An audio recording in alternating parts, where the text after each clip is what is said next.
كثيرا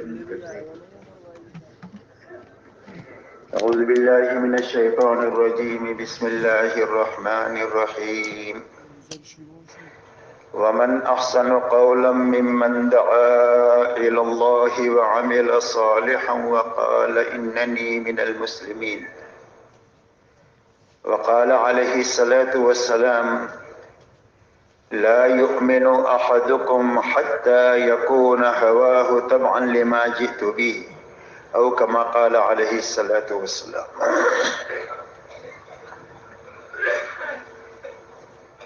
میرے محترم بزرگ اور دوستو، بات کے شروع ہونے سے پہلے چند باتیں اچھی طرح ہم ذہن نشین کر لیں تاکہ اجتماع کی تمام تر مجالس کا پورا نفع ہمیں ملے۔ سب سے پہلی بات تو یہ ہے کہ ہر مجلس میں شروع سے لے کر اخیر تک رہنے کی نیت کریں، اس لیے کہ شروع سے لے کر اخیر تک جب رہیں گے تو پوری بات سنیں گے، پوری بات سمجھیں گے، اور جب پورا سمجھیں گے تو عمل پورا کر سکیں گے، اور عمل پورا کریں گے تو اس کا نفع پورا ملے گا۔ ادھورے عمل پر کبھی کام کا پورا نفع نہیں ملتا۔ دوسری بات میرے دوستو یہ ہے کہ پوری بات کو جاگ کر سننا، اس لیے کہ آنکھیں بند ہو گئی تو کان بند ہو گئی۔ جب کان بند ہو جائیں گے تو مجلس میں ہونے کے باوجود بھی کوئی بات دل تک نہیں جائے گی، اور جب بات دل تک نہیں پہنچے گی تو زندگی کے رخ کو صحیح نہیں کرے گی۔ وہ بات زندگی کے رخ کو صحیح کرتی ہے جو آدمی کے دل تک پہنچتی ہے۔ اللہ تعالیٰ نے دین کی بات میں بڑی طاقت رکھی ہے زندگی کی تبدیلی کی، لیکن شرط یہ ہے کہ وہ معلومات سے آگے بڑھ کر وہ دل تک یقین کے درجے میں پہنچے۔ اسی لیے کتابوں میں واقع آتا ہے کہ ایک موقع پر ڈکیتی کی تیاری ہو رہی ہے، گھر میں گھسنے کی، اس کے سارے ساز و سامان تیار ہو رہے ہیں۔ اتنے میں سے گھر میں سے قرآن کے پڑھنے کی آواز آئی، جس میں قرآن کی آیت پڑھی جا رہی تھی، الم یعن للذین آمنوا ان تخشع قلوبہم لذکر اللہ۔ کیا ایمان والوں کے لیے وقت آیا نہیں ہے کہ ان کے دل اللہ سے ڈر جائیں؟ بس اس آیت کا دل تک کیا پہنچنا تھا کہ فوراً زبان سے نکلی، آ گیا آ گیا، اور اپنے تمام سامان کو توڑ پھوڑ کر کے توبہ کرتے ہوئے اللہ کے دربار میں وہ اور ان کی پوری جماعت پہنچی، اور بہت بڑے اولیاء اللہ میں بن کر کے اللہ نے ان کو اٹھایا۔ یہ طاقت ہے دین کی بات کی، لیکن شرط یہ ہے کہ وہ دل تک پہنچے، اور دل تک پہنچنے کا راستہ کان ہے، اور کانوں کا راستہ آنکھیں ہیں۔ آنکھیں کھلے ہوگی، کان کھلے ہوں گے تو بات کانوں کے راستے سے دل تک پہنچ جائے گی۔ اس لیے پوری بات کو جاگ کر سننا، اور جاگ کر سننے کا آسان راستہ یہ ہے کہ نیچے نہیں دیکھنا، آنکھیں بند نہیں کرنا، گھٹنوں میں ہاتھ نہیں ڈالنا، یہ سب سونے کی نیت ہوتی ہے۔ بلکہ میں آپ کی طرف دیکھ کر بات کر رہا ہوں، آپ بھی سب میری طرف دیکھتے رہیں کہ بھئی جاگ کر سنیں گے انشاءاللہ۔ اسی کے ساتھ پوری بات کو دھیان اور توجہ کے ساتھ سننا کہ جسم بھی یہاں ہے اور دل دماغ بھی یہاں ہے، جسم بھی یہاں ہے اور دل دماغ بھی یہاں ہے، تاکہ دل میں بات پہنچے۔ اسی کے ساتھ میں عمل کی نیت سے بات کو سننا کہ جب بات سنیں گے، سمجھیں گے، اس پر عمل کریں گے۔ اس لیے کہ اللہ کی طرف سے جو داد و دہش کا نظام ہے وہ آدمی کی نیت ہے۔ اسی لیے حدیث پاک میں فرمایا وَإِنَّمَا لِكُلِّ امْرِئٍ مَّا نَوَىٰ، فرمایا ہر انسان کو وہ چیز ملے گی جس کی اس نے نیت کیا. جب عمل کی نیت سے بات سنیں گے تو ایک تو بات محفوظ ہو جائے گی، ضائع نہیں ہوگی. کسی کے گھر پر مہمان آیا، میزبان نے اپنے باورچی سے یوں کہا کہ میرا خاص مہمان ہے، اس کے لیے 10 قسم کے کھانے آپ کو تیار کرنے ہیں. اور اس نے 10 قسم کے کھانے اس کو گنا دیے، یہ بنانا ہے، یہ بنانا ہے، یہ بنانا ہے. اب میزبان کے پاس میں اور لوگ بھی بیٹھے ہوئے ہیں. اگر ان سے پوچھا جائے کہ ہم نے کیا بنانے کے لیے کہا تو بتا نہیں سکتے، لیکن باورچی جو ہے وہ بتا دے گا کہ آپ نے یہ بنانے کے لیے کہا. اس لیے کہ باورچی نے جو بات سنی ہے وہ کرنے کی نیت سے سنی ہے، تو بات محفوظ ہو گئی اس کے پاس میں. تو جب عمل کی نیت سے ہم بات سنیں گے تو بات محفوظ ہو جائے گی، وقت پر یاد آئے گی کہ فلانی مجلس میں ہم نے یہ بات سنی تھی، اس عمل کو ایسے ہی کرنا ہے. اس لیے عمل کی نیت سے بات کو سننا، تو اللہ عمل کی توفیق دیں گے. جی چاہے نہ چاہے، حالات سازگار ہو نہ سازگار ہو، ماحول مناسب ہو نہ مناسب ہو، ہر حال میں عمل کی جو توفیق ملے گی وہ عمل کی نیت کی وجہ سے ملے گی. اس لیے عمل کی نیت سے بات کو سننا اور اچھی طرح عمل کرتے ہوئے پورے عالم میں اور ساری انسانیت تک پہنچانے کی نیت سے بات کو سننا. کہ بات کو کہاں تک پہنچائیں گے؟ کہ پورے عالم میں پہنچائیں گے اور ساری انسانیت تک پہنچائیں گے. تو پورے عالم میں اور ساری انسانیت تک بات کے پہنچانے کا کیا راستہ ہے؟ عالم تو بہت بڑا ہے، کئی سو ملک ہے اور انسانیت 700 کروڑ سے زیادہ ہے اور چھوٹی سی ہماری زندگی ہے، وسائل بھی بہت تھوڑے ہیں. تو پورے عالم اور ساری انسانیت تک بات کے پہنچانے کا کیا راستہ ہے؟ کہ پورے عالم اور ساری انسانیت تک بات کے پہنچانے کا راستہ یہ ہے کہ جہاں تک اور جتنوں تک ہم جا سکتے ہیں اپنی زندگی میں جانا، اور جہاں تک نہیں جا سکے اور جتنے لوگوں تک نہیں پہنچ سکے وہاں تک بات کو پہنچانے کے لیے اپنی زندگی میں کام کرنے والے بہترین آدمی اور بہترین مجمع تیار کرنا. یہ محنت کا صحیح رخ ہے. اچھی طرح سمجھنا، اچھی طرح کرنا، اچھی طرح کرتے ہوئے اچھی طرح کرنے والے آدمی تیار کرنا، یہ محنت کا صحیح رخ ہے. حضور پاک صلی اللہ علیہ وسلم کو اللہ تعالیٰ نے بہت بڑا کام دے کر دنیا میں بھیجا. آپ کی محنت کا میدان پورا عالم ہے، ساری انسانیت ہے اور قیامت تک کا زمانہ ہے. اور اتنے بڑے کام پر قابو پانے کے لیے آپ کو صرف 23 سال کا زمانہ دیا گیا کہ اتنے تھوڑے سے عرصے میں اتنا بڑا کام کر کے ہمارے پاس آنا ہے. تو آپ کی محنت کا میدان پورا عالم ہے، ساری انسانیت ہے اور قیامت تک کا زمانہ ہے. اب اتنے بڑے کام پر قابو پانے کے لیے آپ نے محنت کا کیا راستہ لیا؟ آپ نے محنت کا راستہ یہ لیا کہ کام کرنے کے لیے اپنے آپ کو پوری طرح تھکاتے ہوئے، مٹاتے ہوئے، گھلاتے ہوئے آپ نے پورے حجاز میں کام کیا اور آپ کی محنت کا میدان حجاز رہا.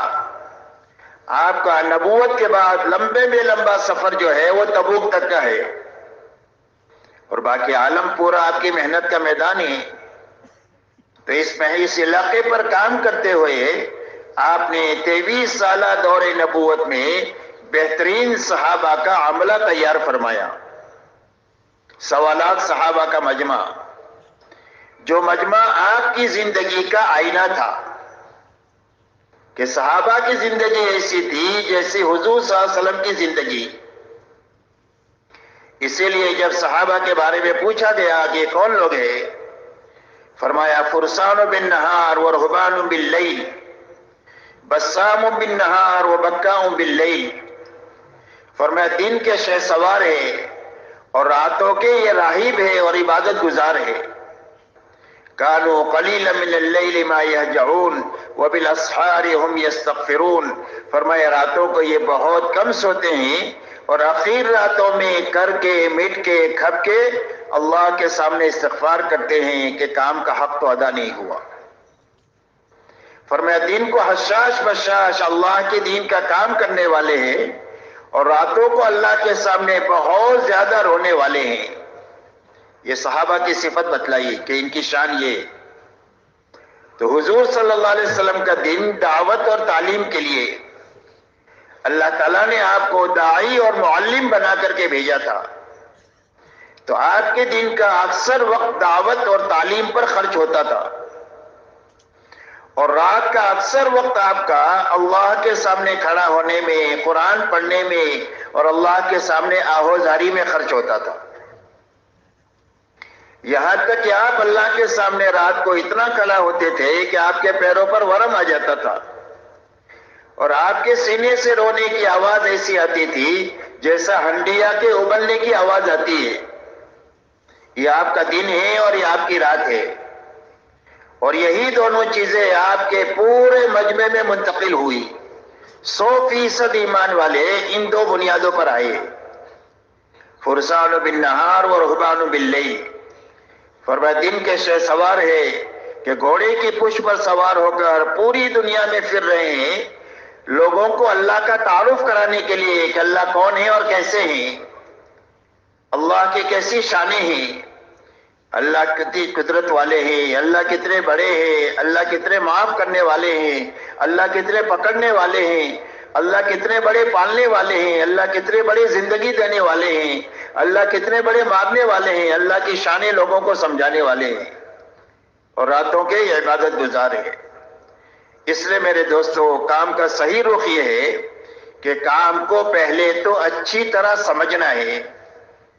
جب سمجھ لیں گے کسی چیز کو تو موت تک اس کو کر سکیں گے، اور اس کام کے پکڑنے چھوڑنے سے کام نہیں بنتا ہے، کام کو کرتے رہنے سے کام بنتا ہے۔ اور اللہ کی طرف سے مطالبہ ہے کرتے ہوئے جینے کا، کرتے ہوئے مرنے کا۔ فرمایا وَاعْبُدْ رَبَّكَ حَتَّىٰ يَأْتِيَكَ الْيَقِينُ، فرمایا اللہ کی اطاعت اور کام میں لگے رہو، کب تک؟ فرمایا موت تک۔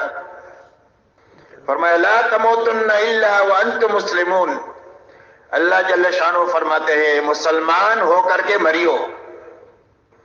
اس لیے اللہ کی طرف سے مطالبہ ہے کرتے ہوئے جینے کا، کرتے ہوئے مرنے کا۔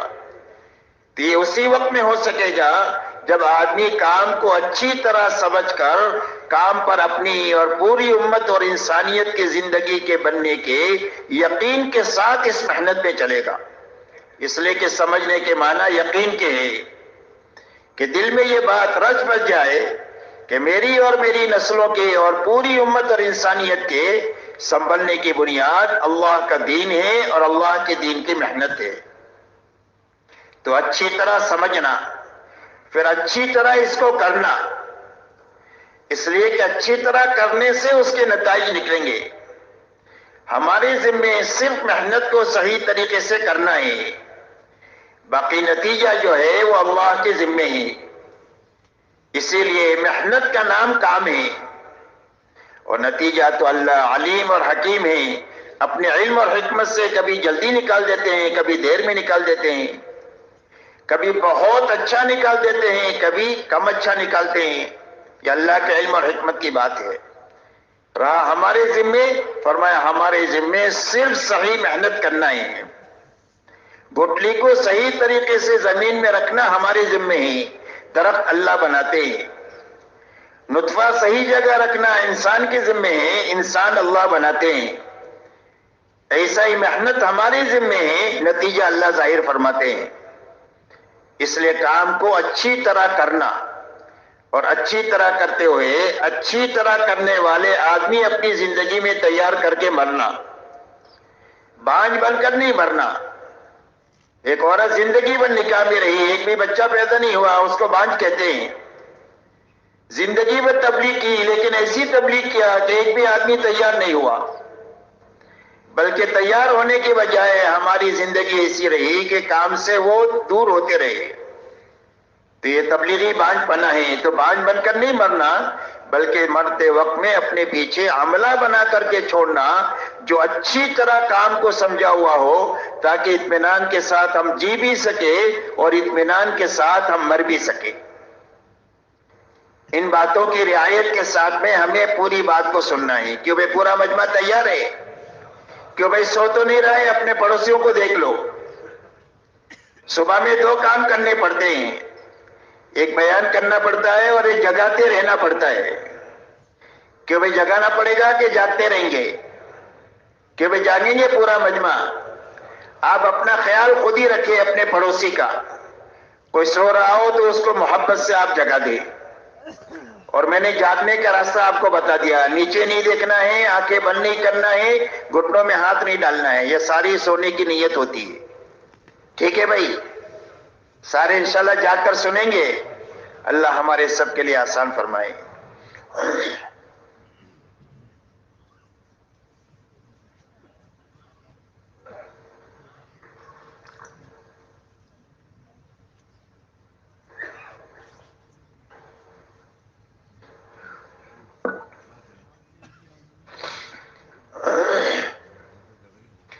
میرے محترم بزرگوں، دوستو، سمجھنے کی اور پوری امت اور انسانیت کو سمجھانے کی بات یہ ہے کہ اللہ تعالیٰ نے سارے انسانوں کے اس دنیا میں آنے کا ایک ہی راستہ بنایا ہے۔ مرد بھی، عورتیں بھی، شہزادے بھی، فقیر بھی، دنیا میں سارے انسان ایک ہی راستے سے آتے ہیں، اور وہ راستہ ماں کا پیٹ ہے۔ ہر بچہ اپنی ماں کے پیٹ میں 9 مہینہ پرورش پاتا ہے، اور اللہ جل شانہ اپنی قدرت سے وقت پر اس کو دنیا میں لاتے ہیں۔ تو پوری دنیا میں آنے کا ایک ہی راستہ ہے سب کے لیے، ایسا ہی اس دنیا سے جانے کا ایک ہی راستہ ہے، اور وہ راستہ موت کا ہے۔ ہر آدمی یہاں سے دنیا کی زندگی سے جو جاتا ہے وہ موت کے راستے سے جاتا ہے۔ آنے کا ایک ہی راستہ ہے، جانے کا ایک ہی راستہ ہے۔ اسی طرح آنے اور جانے کی جو چھوٹی سی زندگی ہے، یہ زندگی کے بارے میں جناب رسول اللہ صلی اللہ علیہ وسلم ارشاد فرماتے ہیں کہ دنیا کی مثال ایسی ہے جیسا کہ تم میں کا کوئی آدمی اپنی انگلی کو سمندر میں ڈالے اور باہر نکالے۔ فرمایا انگلی پر آنے والا یہ پانی یہ دنیا ہے، اور یہ ٹھاٹھے مارتا ہوا سمندر جو ہے وہ آخرت ہے۔ تو دنیا چھوٹی بھی ہے اور تھوڑی بھی ہے، اور زندگی تو اتنی تھوڑی ہے کہ قیامت کا ایک دن 50,000 سال کا دن ہوگا۔ اب اس کے مقابلے میں 60-70 سال زندگی کا کیا حساب بنتا ہے، آپ خود ہی حساب کر لیں۔ تو زندگی چھوٹی بھی ہے، تھوڑی بھی ہے۔ تو آنے جانے کی یہ چھوٹی سی زندگی، بیچ کی زندگی، اور موت کے بعد کی کبھی نہ ختم ہونے والی آخرت کی زندگی، کہ جس زندگی کے بارے میں اللہ والے یہ فرماتے ہیں کہ اگر آسمان اور زمین کے درمیان کی خالی جگہ کو رائی کے دانوں سے بھر دیا جائے اور ایک پرندہ 1000 سال میں ایک دانہ کھائے، تو ہو سکتا ہے کہ خرب خرب سال میں جا کر یہ دانے ختم ہو جائے، لیکن آدمی کی زندگی جو موت کے بعد شروع ہوگی وہ کبھی ختم نہیں ہوگی۔ ایسی نہ ختم ہونے والی زندگی ہر ایک انسان کے سامنے آنے والی ہے، چاہے اس کو مانے یا نہ مانے، چاہے اس کی تیاری کرے یا نہ کرے، ہر حال میں یہ زندگی آنے والی ہے۔ اس لیے کہ موت کے بعد بارے میں ساری انسانیت کا اتفاق ہے کہ جو دنیا میں آیا ہے اس سے مرنا ہے۔ اللہ کے بارے میں تو اختلاف کرنے والے لوگ ملیں گے، نبی سے اختلاف کرنے والے ملیں گے، اللہ کی کتاب سے اختلاف کرنے والے ملیں گے، لیکن موت ایک ایسی حقیقت ہے کہ اس میں دہریے سے دہریہ بھی اس کا انکار نہیں کر سکتا۔ تو یہ دونوں زندگیوں کے بننے کا بھی ایک ہی راستہ ہے، اور وہ راستہ صرف دین کا ہے۔ اس لیے ہر زمانے میں انسانوں کی دنیا اور آخرت کے بنانے کے لیے اللہ نے نبیوں کے راستے سے زندگی گزارنے کے طریقے دنیا میں دیے، اور اللہ نے اپنی سنت روئے زمین پر یہ جاری فرمائی کہ جو کوئی بھی دینداری کے ساتھ جیے گا اور دینداری پر مرے گا، اللہ اس کی دنیا بھی اچھے سے اچھی بنا دیں گے اور اس کی آخرت بھی اچھے سے اچھی بنا دیں گے۔ دنیا کا بننا یہ نہیں ہے کہ دینداری کے راستے سے غریب ہے تو مالدار ہو جائے گا، بلکہ دنیا کی زندگی کا بننا یہ ہے کہ جس حال میں بھی ہوگا اللہ دینداری کی برکت سے اس کے دل میں اطمینان کا وہ دریا بھر دیں گے کہ بڑے بڑے بادشاہوں کو وہ سکون اور اطمینان نہیں ہوگا جو ایک جھوپڑے میں رہنے والے دیندار کو اللہ وہ اطمینان عطا فرمائیں گے۔ تو دین زندگی کا بننا دنیا کا یہ ہے کہ دلوں میں اطمینان ہو، چین ہو، سکون ہو، آپس میں محبتیں ہوں۔ محبتوں سے زندگی آسان ہو جاتی ہے، جھگڑوں سے زندگی مشکل ہو جاتی ہے۔ تو اللہ تعالیٰ محبتیں پیدا فرما دیں گے آپس میں۔ مقدر کی جو تھوڑی زیادہ روزی اللہ نے لکھی ہے وہ حلال اور برکت والی بنا کر کے دیں گے، کہ دکھنے میں چھوٹی سی کمائی ہے لیکن اس کا گھرانہ تو چلے گا، سینکڑوں گھرانے اس پر پلیں گے۔ اللہ اتنی برکت دیں گے، اس میں برکت والی دیں گے اور حلال دیں گے۔ اللہ تعالیٰ دعاؤں میں قبولیت عطا فرمائیں گے، اس لیے کہ دنیا حالات کا گھر ہے، کبھی انسان کا یکساں حال نہیں رہتا، کبھی بیماری ہے، کبھی تندرستی ہے، کبھی راحت ہے، کبھی تکلیف ہے، کبھی مالداری ہے، کبھی غریبی ہے، کبھی اجتماعی حالات ہے، کبھی انفرادی حالات ہے۔ تو ان حالات سے نکلنے کے لیے اللہ تعالیٰ ہر دیندار کو دعا کی وہ قبولیت عطا فرما دیں گے کہ جب اپنے رب کے سامنے ہاتھ اٹھائے گا اللہ اس کی دعا کے برکت سے بڑے بڑے کام دعا کے راستے سے کر دیں گے۔ تو دعاؤں میں اللہ تعالیٰ قبولیت عطا فرما دیں گے اور زندگی ایسی صاف ستھری بنا دیں گے کہ ہر دیکھنے والا آدمی اس زندگی پر رشک کرے کہ یہ زندگی تو مجھے بھی ملنی چاہیے۔ تو یہ زندگی دنیا کی بھی بننا اور آخرت کی ہر گھاٹی عافیت سے پار ہونے کی بنیاد صرف اللہ کا دین ہے۔ اسی لیے فرمایا کہ اللہ کی یہ سنت جو ہے اس میں کبھی بھی تبدیلی نہیں ہوگی۔ فَلَن تَجِدَ لِسُنَّتِ اللَّهِ تَبْدِيلًا وَلَن تَجِدَ لِسُنَّتِ اللَّهِ تَحْوِيلًا، اللہ کی سنت کو کبھی بھی بدلتا ہوا نہیں پائیں گے۔ اللہ جس کسی کو بھی کامیاب کریں گے اس کو دین کے راستے سے کریں گے، اور جس کسی کو بھی ناکام کریں گے اللہ اس کو بے دینی کے راستے سے کریں گے۔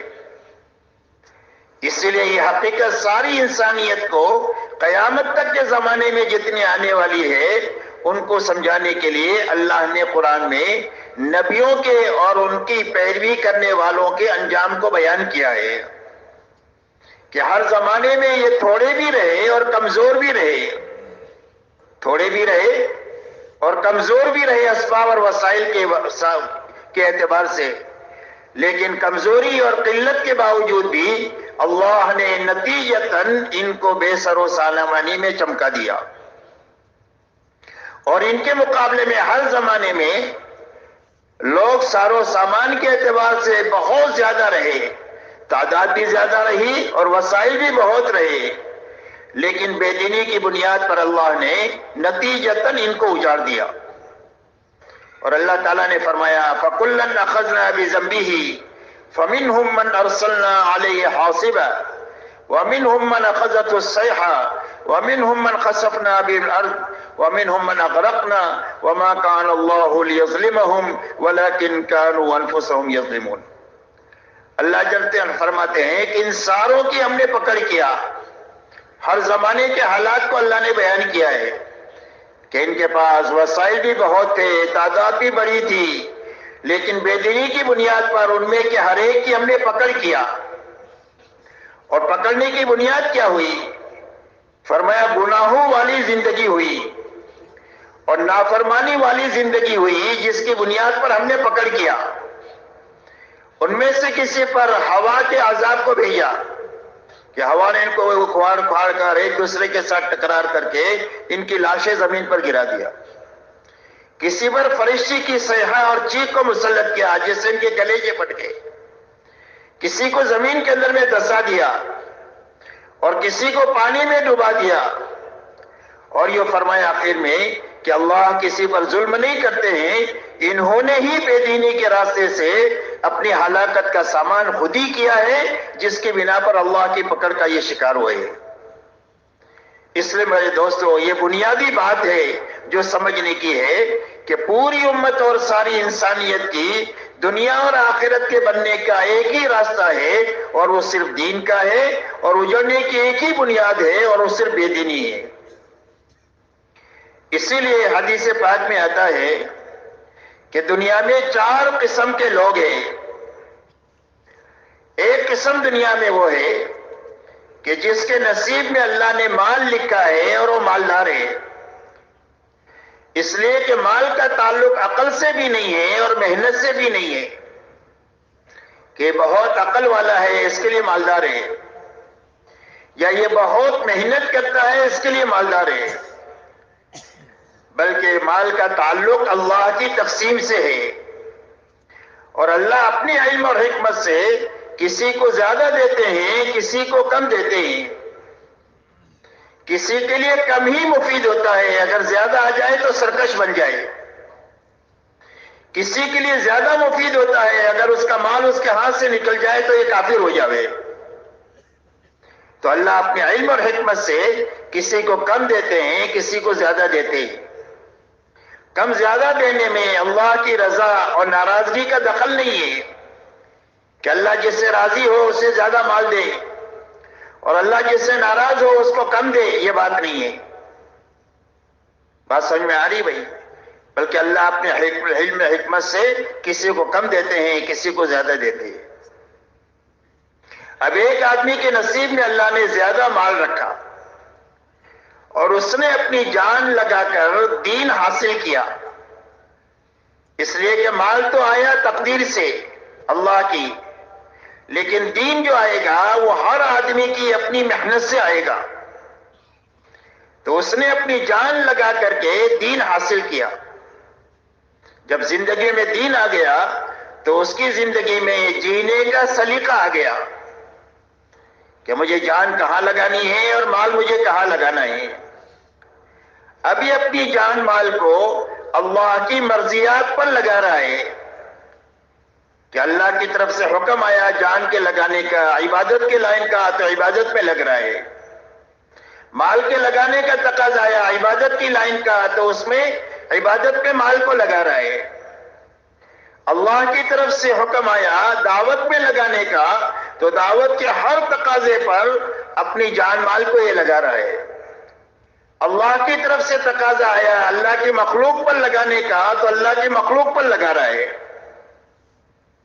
غرض یہ ہے کہ جو تقاضا اللہ کی طرف سے حکم کی شکل میں آتا ہے اس پر اپنی جان بھی لگا رہا ہے، اپنا مال بھی لگا رہا ہے.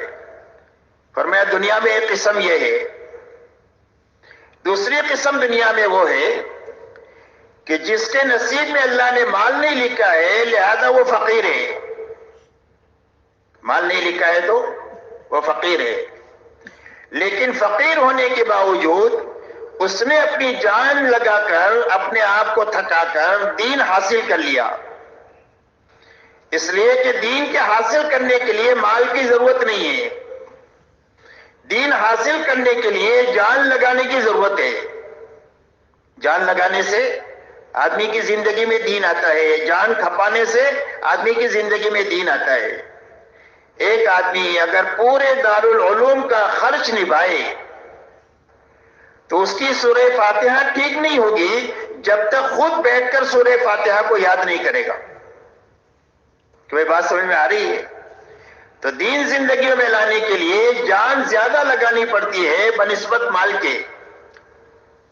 لہذا اس غریب نے اپنی جان لگا کر کے دین حاصل کیا. اسی لیے پچھلے زمانے میں شروع میں ایک جماعت آئی چلہ لگا کر کے. پوچھا گیا کہ بھئی چلے میں کتنا خرچ ہوا؟ تو جماعت نے یہ کہا کہ ہر ساتھی کا چلے میں 2 روپیہ خرچہ ہوا.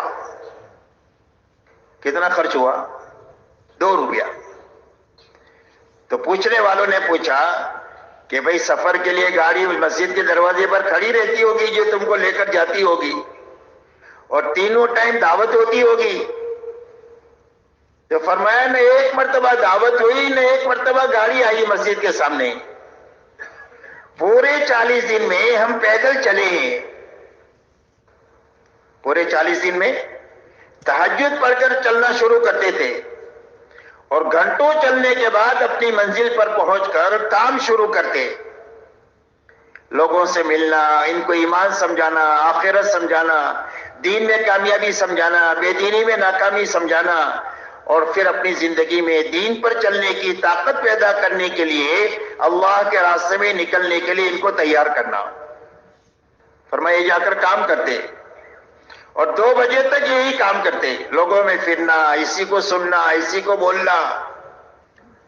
جب 2 بجے بج جاتے تو جماعت کے کچھ ساتھی باغ میں چلے جاتے.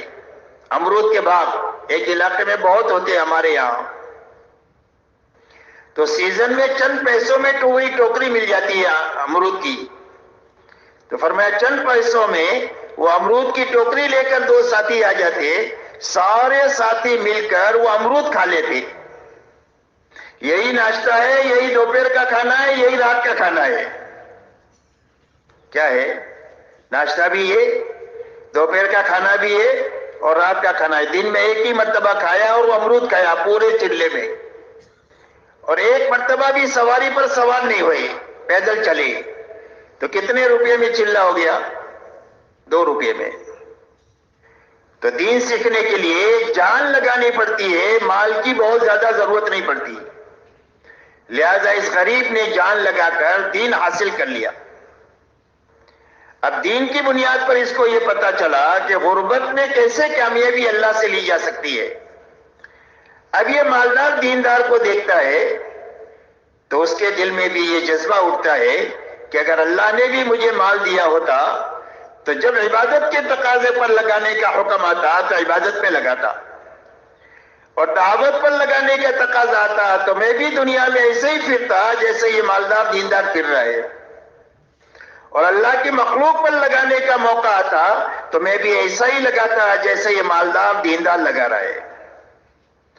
حدیث پاک میں جناب رسول اللہ صلی اللہ علیہ وسلم ارشاد فرماتے ہیں فَكِلَاهُمَا فِي الْأَجْرِ سَوَاءٌ. فرمائے دونوں قسم اللہ کے یہاں اجر اور ثواب کے اعتبار سے برابر ہیں. جو مالدار دیندار کا اللہ اکرام کریں گے، اللہ اس غریب کا وہی اکرام کریں گے جو اس مالدار دیندار کا کریں گے. فرمایا اجر اور ثواب کے اعتبار سے دونوں برابر ہیں. حضور پاک صلی اللہ علیہ وسلم کے زمانے میں مہاجرین آئے آپ کے پاس.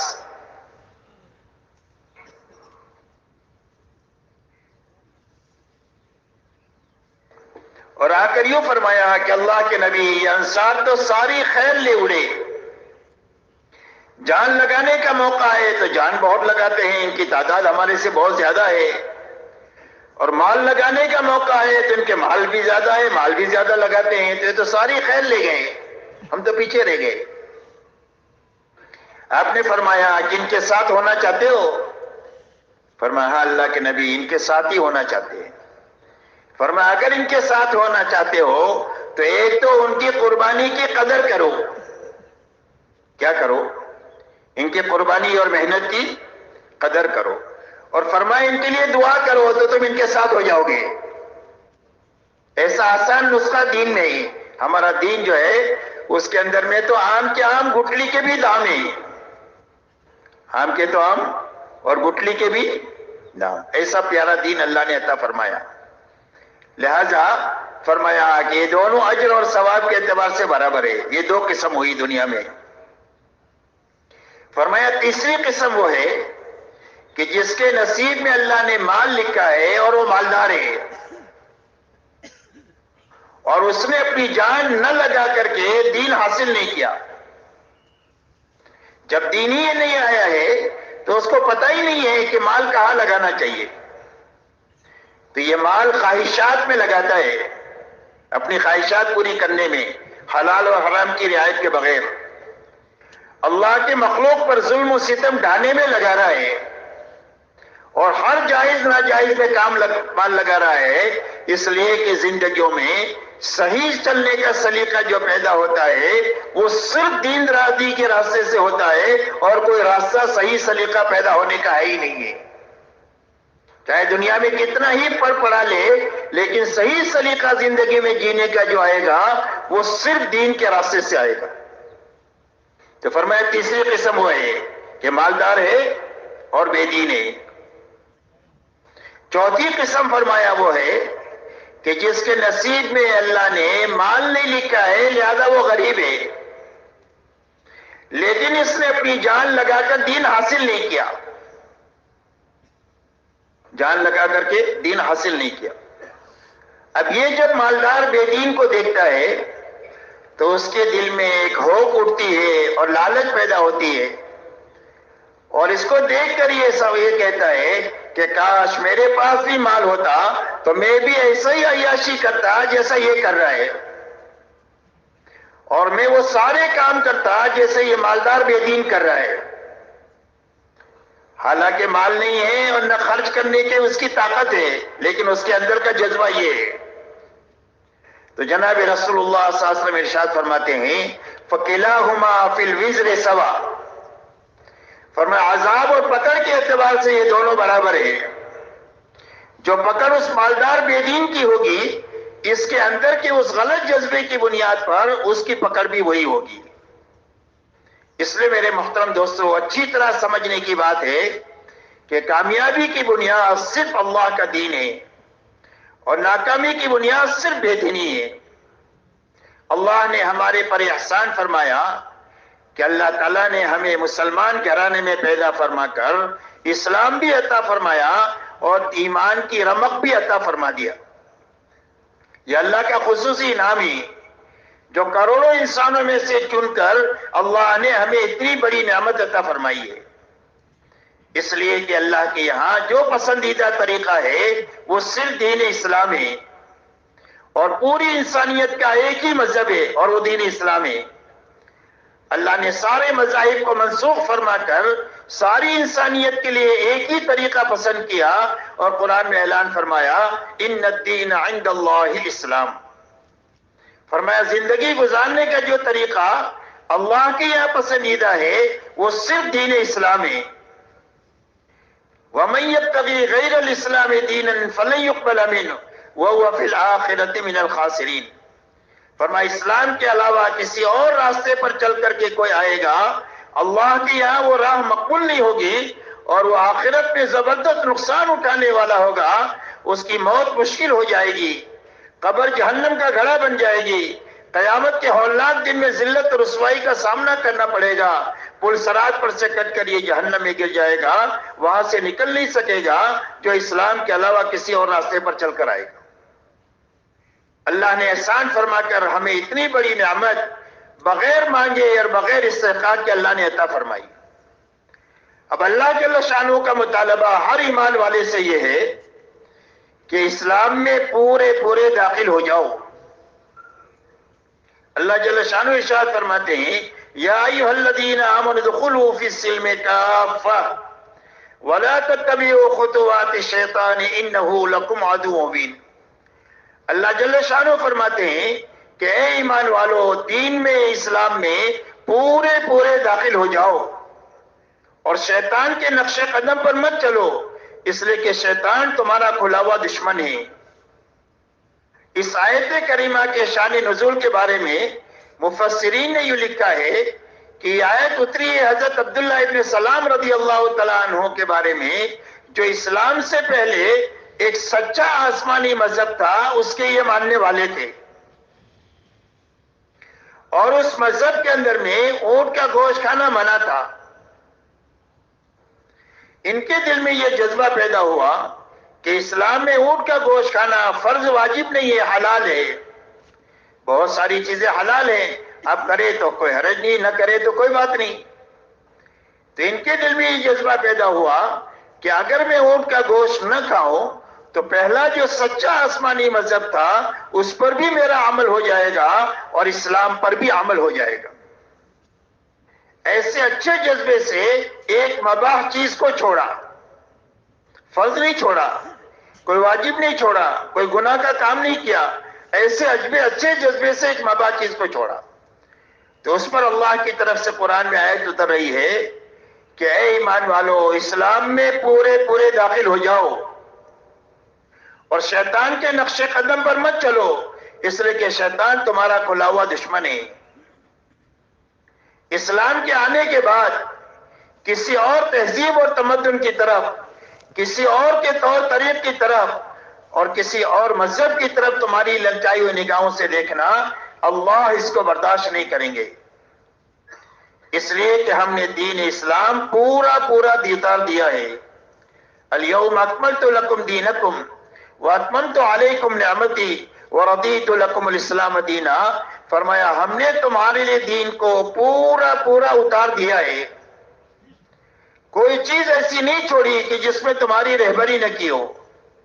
جوتا پہننے کا طریقہ بھی بتایا، نماز پڑھنے کا طریقہ بھی بتایا، شادی کرنے کا طریقہ بھی بتایا، حکومت کرنے تک کا طریقہ بتا دیا کہ زندگی کے ہر حرکت اور سکون میں اللہ کی طرف سے اور اللہ کے نبی کی طرف سے پوری رہبری ملے گی کہ اس کام کو کیسے کرنا ہے کہ جس کی وجہ سے تمہاری دنیا دین بن جائے. اسی لیے مسلمان کا کوئی بھی کام دنیا نہیں ہے، مسلمان کا ہر کام دین ہے. شرط یہ ہے کہ اس کام کو حکم کے مطابق کرے اور حضور صلی اللہ علیہ وسلم کے طریقے کے مطابق کرے. جب طریقے کے مطابق کرے گا اور حکم کے مطابق کرے گا تو اس کی عبادت بھی دین بن جائے گی، اس کا بیوی بچوں میں رہنا بھی دین بن جائے گا، اس کا کاروبار کرنا بھی دین بن جائے گا، اس کا جاگنا بھی دین، اس کا سونا بھی دین. حدیث پاک میں آتا ہے کہ ایک آدمی نے عشاء کی نماز جماعت کے ساتھ پڑھی تو فرمایا ایسا ہے جیسا کہ آدھی رات اس نے اللہ کے سامنے نماز میں قیام کیا، اور فجر کی نماز جماعت کے ساتھ پڑھی تو ایسا ہے کہ پوری رات اللہ کے سامنے عبادت میں گزاری. حالانکہ 8 گھنٹہ سویا ہے لیکن حکم کے مطابق سویا ہے اور طریقے کے مطابق سویا ہے تو اس کے 8 گھنٹے کی نیند کو اللہ تعالیٰ نے دین بنا دیا.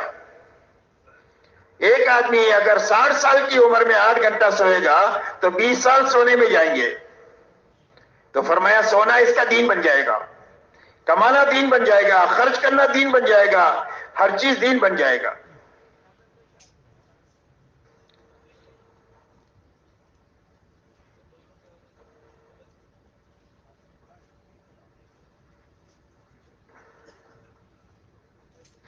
اس نے فرمایا کہ ہم نے تمہارے لیے دین کو پورا اتار دیا ہے اور اپنی نعمتوں کو تمہارے پر تمام کر دیا ہے.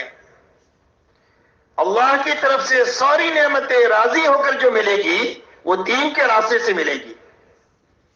جو نعمتیں اللہ کی طرف سے راضی ہو کر ملے گی وہ دین کے راستے سے ملے گی.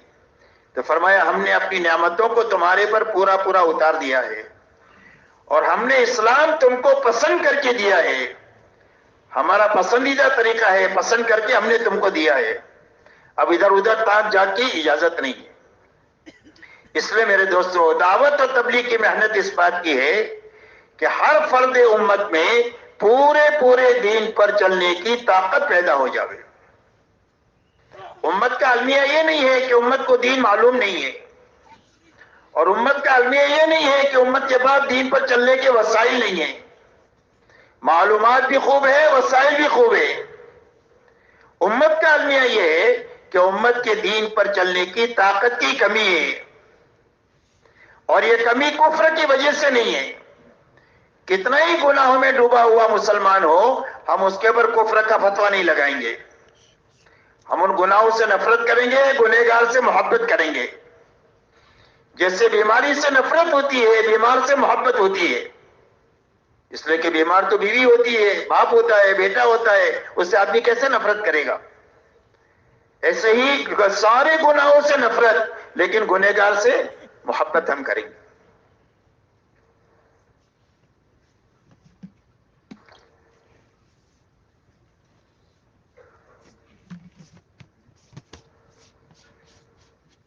اس لیے میرے محترم دوستو، یہ محنت اس بات کی ہے کہ ہر ایمان والے میں پورے دین پر چلنے کی طاقت پیدا ہو جاوے۔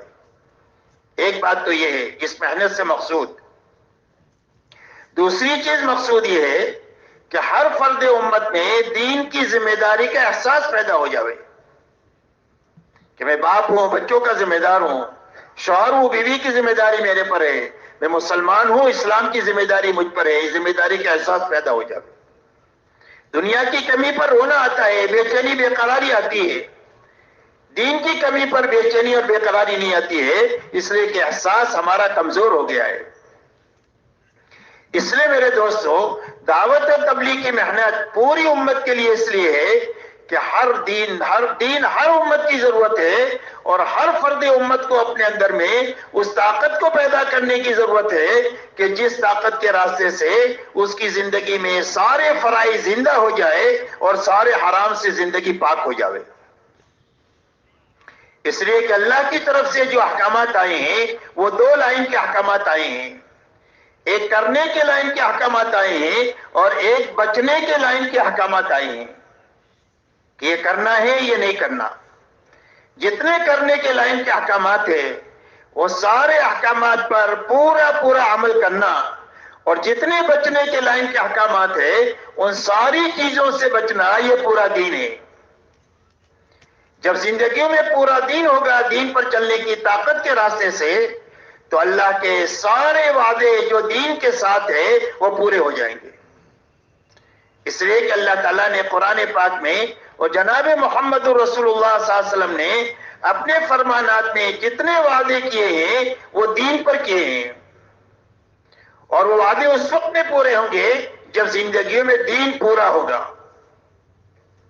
جب زندگی میں دین پورا ہوگا تو دینداروں کے لیے اللہ عزت کے فیصلے کریں گے۔ دنیا میں عزت اللہ کے لیے ہے، نبی کے راستے سے آتی ہے اور ایمان والوں کے لیے آتی ہے۔ وَلِلَّهِ الْعِزَّةُ وَلِرَسُولِهِ وَلِلْمُؤْمِنِينَ، فرمایا عزت اللہ کے خزانے میں ہے اور نبی کے راستے سے آتی ہے اور ایمان والوں کے لیے آتی ہے۔ جب دین پورا ہوگا تو اللہ ایمان والے کو عالمی سطح پر عزت کا وہ مقام عطا فرمائیں گے کہ پوری دنیا ان کو دیکھ کر رشک کرے گی۔ اللہ تعالیٰ سربلندی عطا فرمائیں گے۔ یہ دنیا میں ذلت کے ساتھ نہیں جیے گا، عزت کے ساتھ جیے گا، اور یہ مغلوبیت کے ساتھ نہیں جیے گا، بلکہ اللہ اونچے مقام پر رکھ کر کے اس کو زندگی عطا فرمائیں گے۔ فرمایا سربلندی عطا فرمائیں گے۔ اللہ تعالیٰ دنیا کی سارے نقشوں کو اس کی خدمت پہ لگا دیں گے اور اس کو خلافت کا مقام عطا فرمائیں گے۔ دین کو اللہ قوت عطا فرما دیں گے دنیا میں کہ انفرادی زندگیوں میں بھی دین کا راج ہوگا اور اجتماعی زندگیوں میں بھی دین کا راج ہوگا، اور زندگی کے سارے شعبوں میں دین چلے گا اور دینداری کے ساتھ ہر ایمان والا چلے گا، اور دنیا میں دین کو اللہ وہ قوت عطا فرمائیں گے کہ جس کو دیکھ کر کے لوگ غلط زندگیاں چھوڑ کر اس زندگی کی طرف جوک در جوک آتے چلے جائیں گے۔ اللہ تعالیٰ محبتیں عطا فرمائے دیں گے۔ یہ ساری قرآن کی آیتیں ہیں جس کا میں ترجمہ کر رہا ہوں۔ اور اللہ ہم اپنے رسولوں کی مدد کریں گے اور ایمان والوں کی مدد کریں گے، دنیا کی زندگی میں بھی اور قیامت کے دن بھی۔ اور فرمایا اللہ تعالیٰ ان کے خوف و ہراس کو ختم کر دیں گے۔ مومن کبھی دنیا میں خوف کے ساتھ نہیں جی سکتا، اس لیے کہ آسمان ہمارے اللہ کا بنایا ہوا ہے اور زمین ہمارے اللہ کی بنائی ہوئی ہے۔ اللہ کی زمین پر اللہ والے عزت کے ساتھ، امن کے ساتھ اور محبتوں کے ساتھ اور عزت کے ساتھ دنیا میں جئیں گے۔ دنیا میں کوئی ان کو ذلیل نہیں کر سکتا ہے، دنیا میں کوئی ان کو نیچا نہیں دکھا سکتا ہے، دنیا میں ان کے اوپر کوئی خوف و ہراس کے حالات نہیں پیدا کر سکتا ہے۔ اللہ تعالیٰ یہ سارے وعدے پورے کریں گے جب زندگی میں دین پورا ہوگا، اور جب دین ادھورا ہوتا ہے تو دنیا میں نقد مصیبتیں آتی ہیں۔ جب دین ادھورا ہوتا ہے تو دنیا میں نقد مصیبتیں آئے گی۔ فرمایا ما اصابکم من مصیبت فبما کسبت ایدیکم ویعفو عن کثیر، فرمایا جو مصیبتیں دنیا میں تمہیں نظر آ رہی ہے اپنی انفرادی اور اجتماعی زندگیوں میں اور من حیث الامہ، فرمایا تمہارے ہاتھوں کے غلط کام ہیں جس کی وجہ سے یہ دنیا میں پریشانیاں ہیں۔ اور بہت ساری غلطیاں تو وہ ہے جو اللہ معاف فرما دیتے ہیں، اگر ساری پر پکڑ کر دے تو جینا مشکل ہو جائے۔ اور یہ فرمایا وَلَنُذِيقَنَّهُم مِّنَ الْعَذَابِ الْأَدْنَىٰ دُونَ الْعَذَابِ الْأَكْبَرِ لَعَلَّهُمْ يَرْجِعُونَ، فرمایا بڑا عذاب جو موت سے شروع ہوگا اس کے پہلے چھوٹے چھوٹے عذاب کی شکلیں ہم ان کے اوپر ڈالتے ہیں، اور یہ بھی ان کے لیے رحمت ہی ہے تاکہ یہ اللہ کی طرف رجوع کریں اور توبہ تلہ کریں اور اللہ سے اپنا معاملہ ٹھیک کر دیں، اس لیے کہ جب اللہ سے اپنا معاملہ ہم ٹھیک کر دیں گے تو اللہ ہمارا اور مخلوق کا معاملہ ٹھیک کر دیں گے۔ اس لیے حضور صلی اللہ علیہ وسلم جب مدینہ منورہ تشریف لے گئے تو آپ نے یہ فرمایا کہ جو اللہ سے اپنا معاملہ ٹھیک کر دے گا اللہ اس کا اور مخلوق کا معاملہ ٹھیک کر دیں گے، اور پوری مخلوق کو اللہ تعالیٰ ان کی خدمت پہ لگا دیں گے، ان کے لیے مسخر کر دیں گے کہ اپنے اور پرائے سارے ان سے محبت کریں گے، کوئی ان سے دشمنی نہیں کرے گا۔ اس لیے میرے دوستو یہ محنت دعوت اور تبلیغ کی اس بات کی ہے کہ ہر فرد امت میں پورے دین پر چلنے کی طاقت پیدا ہو جائے اور دین کی ذمہ داری کا احساس پیدا ہو جائے۔ اب پوری زندگی میں دین کا معیار کون ہے، کس کو دیکھ کر ہم چلیں گے؟ اس لیے میرے دوستو یہ معیار تلاش کرنا ضروری ہے کہ کس کو معیار بنا کر چلیں گے کہ پورا دین کیا ہے۔ اس لیے آپ نے حق اور دین کو مقید کیا ہے اپنے اور اپنے صحابہ کے ساتھ۔ آپ سے پوچھا گیا حق کیا ہے، فرمایا ما انا علیہ واصحابی، فرمایا جس پر میں ہوں اور میرے صحابہ ہے وہ حق ہے۔ قیامت حق کے سمجھنے کا اور دین کے سمجھنے کا معیار آپ کی اور آپ کے صحابہ کی زندگی ہے۔ اسی لیے اللہ نے فرمایا لقد کان لکم فی رسول اللہ اسوۃ حسنہ، تمہارے لیے حضور صلی اللہ علیہ وسلم کی زندگی میں بہترین نمونہ ہے۔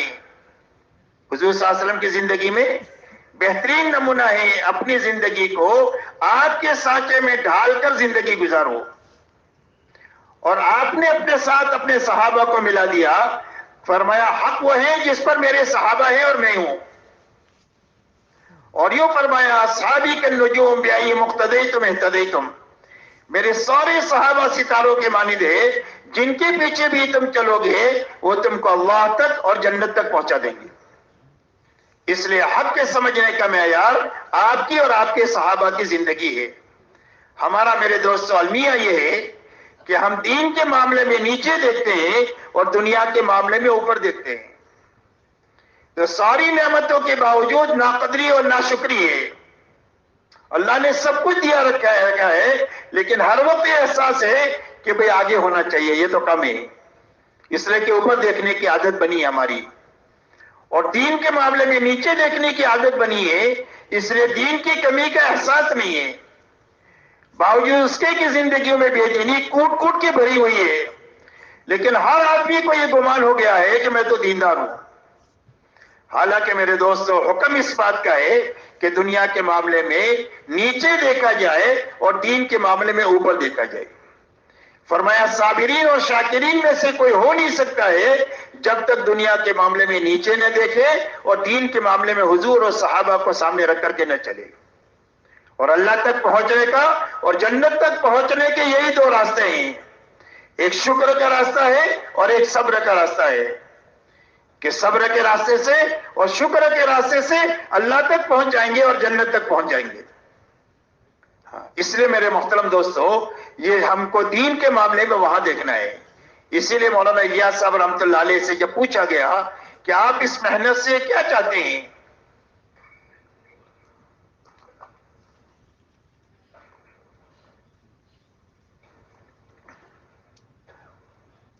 تو فرمایا میں اس محنت سے یہ چاہتا ہوں کہ اس محنت کو امت کرتے کرتے اور اچھی طرح کرتے کرتے اور جتنی کرنی چاہیے اتنی کرنے کے راستے سے وہاں پہنچ جائے جہاں حضور صلی اللہ علیہ وسلم امت کو چھوڑ کر گئے تھے۔ تو حضور پاک صلی اللہ علیہ وسلم امت کو کہاں چھوڑ کر گئے تھے؟ آپ پوری امت کو دو بنیادوں پر چھوڑ کر گئے تھے۔ ایک تو ہر فرد امت میں پورا دین اپنی حقیقت کے ساتھ پایا جاتا تھا، ایک بنیاد پوری امت میں یہ زندہ تھی کہ پورا دین تھا، حقیقت کے ساتھ تھا۔ دین ادھورا ہے تو مصیبت آئے گی، دین میں حقیقت نہیں ہے، رسم ہے، رواج ہے، تو بھی اللہ کے وعدے پورے نہیں ہوں گے. تو ایک تو پورا دین اپنی حقیقت کے ساتھ تھا. دوسرا 100% ایمان والوں میں اپنی جان اور مال کو اللہ کے اور اللہ کے دین کے مقابلے میں بے قیمت بنایا تھا کہ ہماری جان کی اللہ کے اور اللہ کے دین کے مقابلے میں کوئی بھی قیمت نہیں ہے. ویسے ایک مومن کی جان کی قیمت یہ ہے کہ اگر پورا عالم اس کے قتل پر جمع ہو جائے تو اللہ سب سے انتقام لے گا. ایک مومن اللہ کی نگاہ میں اتنا قیمتی ہے. لیکن اللہ کے مقابلے میں ہماری جان کی کوئی بھی قیمت نہیں. ایک بھی لگا سکتے ہیں, 1000 بھی لگا سکتے ہیں. اللہ کے دین کے تقاضے پر ایک بھی لگا سکتے ہیں, 1000 بھی لگا سکتے ہیں. ایسے ہمارے مال کی کوئی قیمت نہیں اللہ کے اور اللہ کے دین کے مقابلے میں. مال کا تقاضا ہوگا تو 100 لگا سکتے ہیں, 1000 لگا سکتے ہیں. موقع آئے تو جھاڑو مار کر لگا سکتے ہیں, اس یقین کے ساتھ کہ اللہ کی نسبت پر جب سارا لگا دیں گے تو اللہ ہم کو اجاڑیں گے نہیں, اللہ آباد کر دیں گے. اس لیے کہ جو اللہ سے معاملہ کرتا ہے کبھی گھاٹے میں نہیں رہتا. جو اللہ سے معاملہ کرے وہ کبھی گھاٹے میں نہیں رہتا. حضرت صہیب ہجرت کے لیے نکلے مکہ سے. مکے والوں نے سب کچھ لے لیا ان کے پاس سے اور یہ پہنے کپڑے مدینہ میں پہنچے. آپ نے ان کو دیکھ کر یہ فرمایا, ربیع البیع یا ابا یحییٰ, اے ابو یحییٰ تم تو بہت نفع کا سودا کر کے آئے, حالانکہ لٹ لٹا کر کے آئے تھے. اور یوں آتا ہے کہ مدینہ منورہ میں جو بہت زیادہ خرچ کرنے والے لوگ تھے اس میں حضرت صہیب تھے. تو کہاں سے آیا کہ جب اللہ کی نسبت پر لگا دیا تو اللہ نے اتنا دیا کہ مدینہ میں جو زیادہ خرچ کرنے والے لوگ تھے ان میں ایک نام ان کا تھا. حضرت عمر ان کو کہتے تھے کہ تم اسراف کرتے ہو. حضرت صہیب نے فرمایا کہ میں خیر کے کاموں میں خرچ کرتا ہوں اور خیر کے کام میں کوئی اسراف نہیں ہوتا, غلط جگہ میں نہیں خرچ کرتا. اس لیے میرے دوستو اللہ سے جو معاملہ کرتا ہے وہ کبھی گھاٹے میں نہیں رہتا. فرمایا ان 2 بنیادوں پر امت کو چھوڑا تھا اور ان 2 بنیادوں کی وجہ سے ایک کمزور اور چھوٹی جماعت کے ہاتھوں اللہ تعالیٰ نے پوری دنیا کے سوئے ہوئے نصیب کو جگایا ہے. پوری دنیا جہالت میں ڈوبی ہوئی تھی اور پوری دنیا گمراہی میں ڈوبی ہوئی تھی. اللہ نے پوری دنیا کی جہالت کو اور پوری دنیا کی گمراہی کو جو ختم کیا ہے ایک کمزور اور ایک چھوٹی جماعت کے ہاتھوں کیا ہے جن کے اندر میں یہ 2 بنیادیں تھی. ایک پورا دین اپنی حقیقت کے ساتھ تھا اور ایک اپنی جان مال کو اللہ کے دین کے مقابلے میں بے قیمت بنایا تھا. تو ہماری اس محنت کی منزل یہ ہے کہ اس محنت کے ذریعے سے ہم یہ چاہتے ہیں کہ ہم وہاں تک پہنچے کہ یہ 2 بنیادیں امت کے اندر میں اور امت کے ایک معتدی مجمع میں زندہ ہو جائے. جب ایک معتدی مجمع میں زندہ ہو جائے گی تو اللہ اس مجمع سے وہی کام لیں گے جو کام اللہ نے صحابہ سے لیا. اس لیے میرے دوستو ہمارے لیے دین کے سمجھنے کا معیار حضور صلی اللہ علیہ وسلم اور صحابہ کی جماعت ہے. تو آپ نے پوری امت کو کن بنیادوں پر اٹھایا ہے؟ جن بنیادوں پر آپ نے پوری امت کو اٹھایا ہے اس میں کی سب سے پہلی بنیاد لا الہ الا اللہ محمد الرسول اللہ ہے. اسی لیے سارے نبیوں کی دعوت سب سے پہلے کلمے کی دعوت ہے کہ زندگیوں کا بگاڑ ختم نہیں ہو سکتا اور زندگیوں میں خیر آ ہی نہیں سکتی ہے ایمان کے بغیر. دنیا میں امن آ نہیں سکتا ایمان کے بغیر اور دنیا میں سلامتی نہیں آ سکتی اسلام کے بغیر. اس لیے میرے دوستو سب سے پہلی بنیاد ایمان کی ہے جس پر آپ نے پوری امت کو اٹھایا ہے. اسی لیے صحابہ فرماتے ہیں تعلمنا الایمان ثم تعلمنا القرآن. فرمایا ہم نے ایمان کو سیکھا اور اس کے ساتھ قرآن کو سیکھا. اس لیے کہ جب ایمان کو سیکھتے ہوئے قرآن سیکھا جائے گا تو قرآنی احکامات زندگیوں میں ایمان کی طاقت کی وجہ سے آتے رہیں گے. یہاں تک کہ پوری جماعت ایسی تھی کانو کتاب اللہ یمشی الارض. فرمایا زمین پر اللہ کی چلتی پھرتی کتاب تھے جس کو قرآن سمجھنا ہوتا ان کی زندگی کو دیکھ کر سمجھ سکتا تھا. اسی لیے ان کی دعوت تھی اسلموا تسلموا کا اسلام لاؤ سلامتی ملے گی. کا کون سا اسلام؟ فرمایا ہمارے جیسے ہو جاؤ. اس لیے آپ نے سب سے پہلی بنیاد پوری امت میں جس محنت پر ڈالا ہے وہ ایمان کے سمجھنے پر, ایمان کے سیکھنے پر, اس یقین کو اپنے دل میں بسانے پر اور بیک وقت میں دنیا میں ایمان پھیلے اس کی محنت میں آپ نے پوری امت کو لگایا ہے. اسی لیے سب سے پہلے کلمہ بنائیں اور کلمے کے بننے کے معنی یہ ہے کہ ہر کلمہ پڑھنے والے کے دل کا یقین یہ بنے کہ میری زندگی کے بننے اور بگڑنے کا تعلق ملک و مال سے نہیں ہے. ڈگری اور عہدوں سے نہیں ہے، چیزوں اور سامانوں سے نہیں ہے۔ اگر ملک سے زندگی بنتی تو فرعون اور نمرود کی بنتی، اگر مال سے زندگی بنتی تو قارون کی بنتی، اگر تجارت کے نقشوں سے زندگی بنتی تو قوم شعیب کی بنتی، اگر باغات سے زندگی بنتی تو قوم سہیل کی بنتی، قوم سبا کی بنتی، اور اگر عہدوں سے زندگی بنتی تو حامان کی بنتی۔ زندگی کے بننے کی یہ بنیاد ہی نہیں ہے۔ زندگی کے بننے کی بنیاد صرف اللہ کی ذات ہے۔ اللہ ہی زندگیوں کو بناتے ہیں، اللہ ہی زندگیوں کو اجاڑتے ہیں۔ آج تک جتنوں کی بنی ہے اللہ کے بنانے سے بنی ہے، اور آج تک جتنوں کی اجڑی ہے اللہ کے اجاڑنے سے اجڑی ہے۔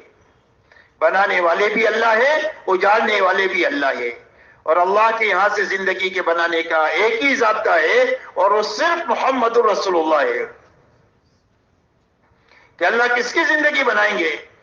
فرمایا جو محمدی بن کر جیے گا اور جو محمدی بن کر کے مرے گا اللہ اس کی زندگی کو بنا دیں گے۔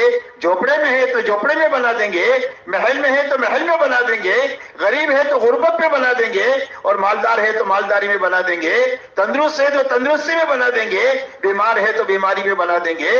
شرط یہ ہے کہ محمدی بن کر جیے اور محمدی بن کر کے مرے۔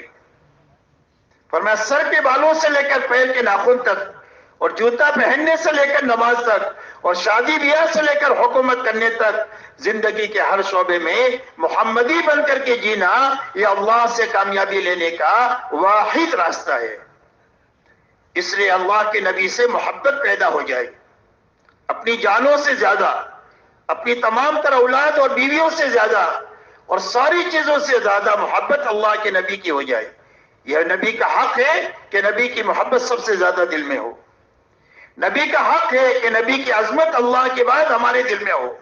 بعد از خدا بزرگ تو ہی قصہ مختصر، فرمایا اللہ کے بعد اگر کسی کا مقام ہے تو جناب محمد رسول اللہ صلی اللہ علیہ وسلم کا ہے۔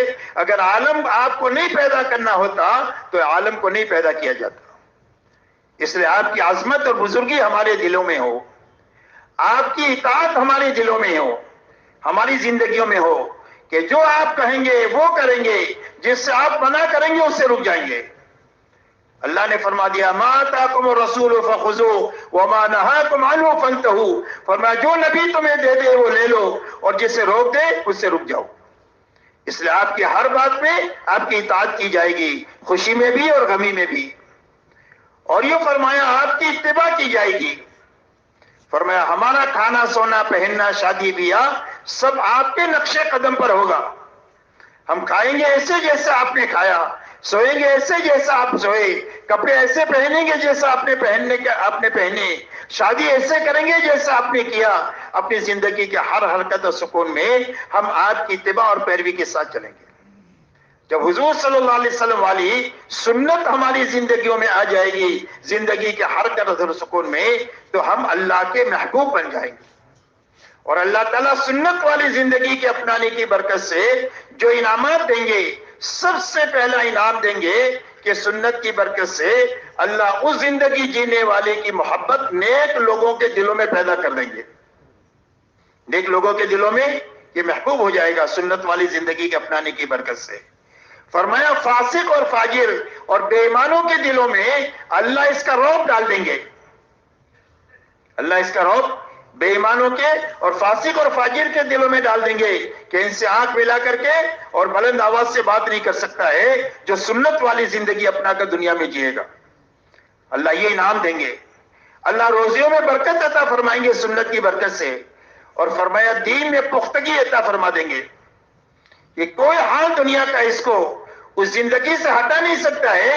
اتنی پختگی دین میں جو آئے گی وہ سنت والی زندگی کے راستے سے آئے گی۔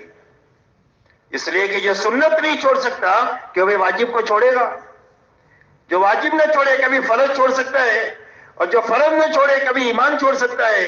فرمایا دین میں پختگی جو آئے گی وہ سنت کی برکت سے آئے گی، اور اللہ کا ولی بننے کا اور اللہ والا بننے کا آسان راستہ، محفوظ راستہ، سارے خطرات سے پاک راستہ وہ سنت والا راستہ ہے، کہ جس کے ذریعے سے آدمی اللہ سے قریب ہو جائے گا اور اللہ کا محبوب ہو جائے گا۔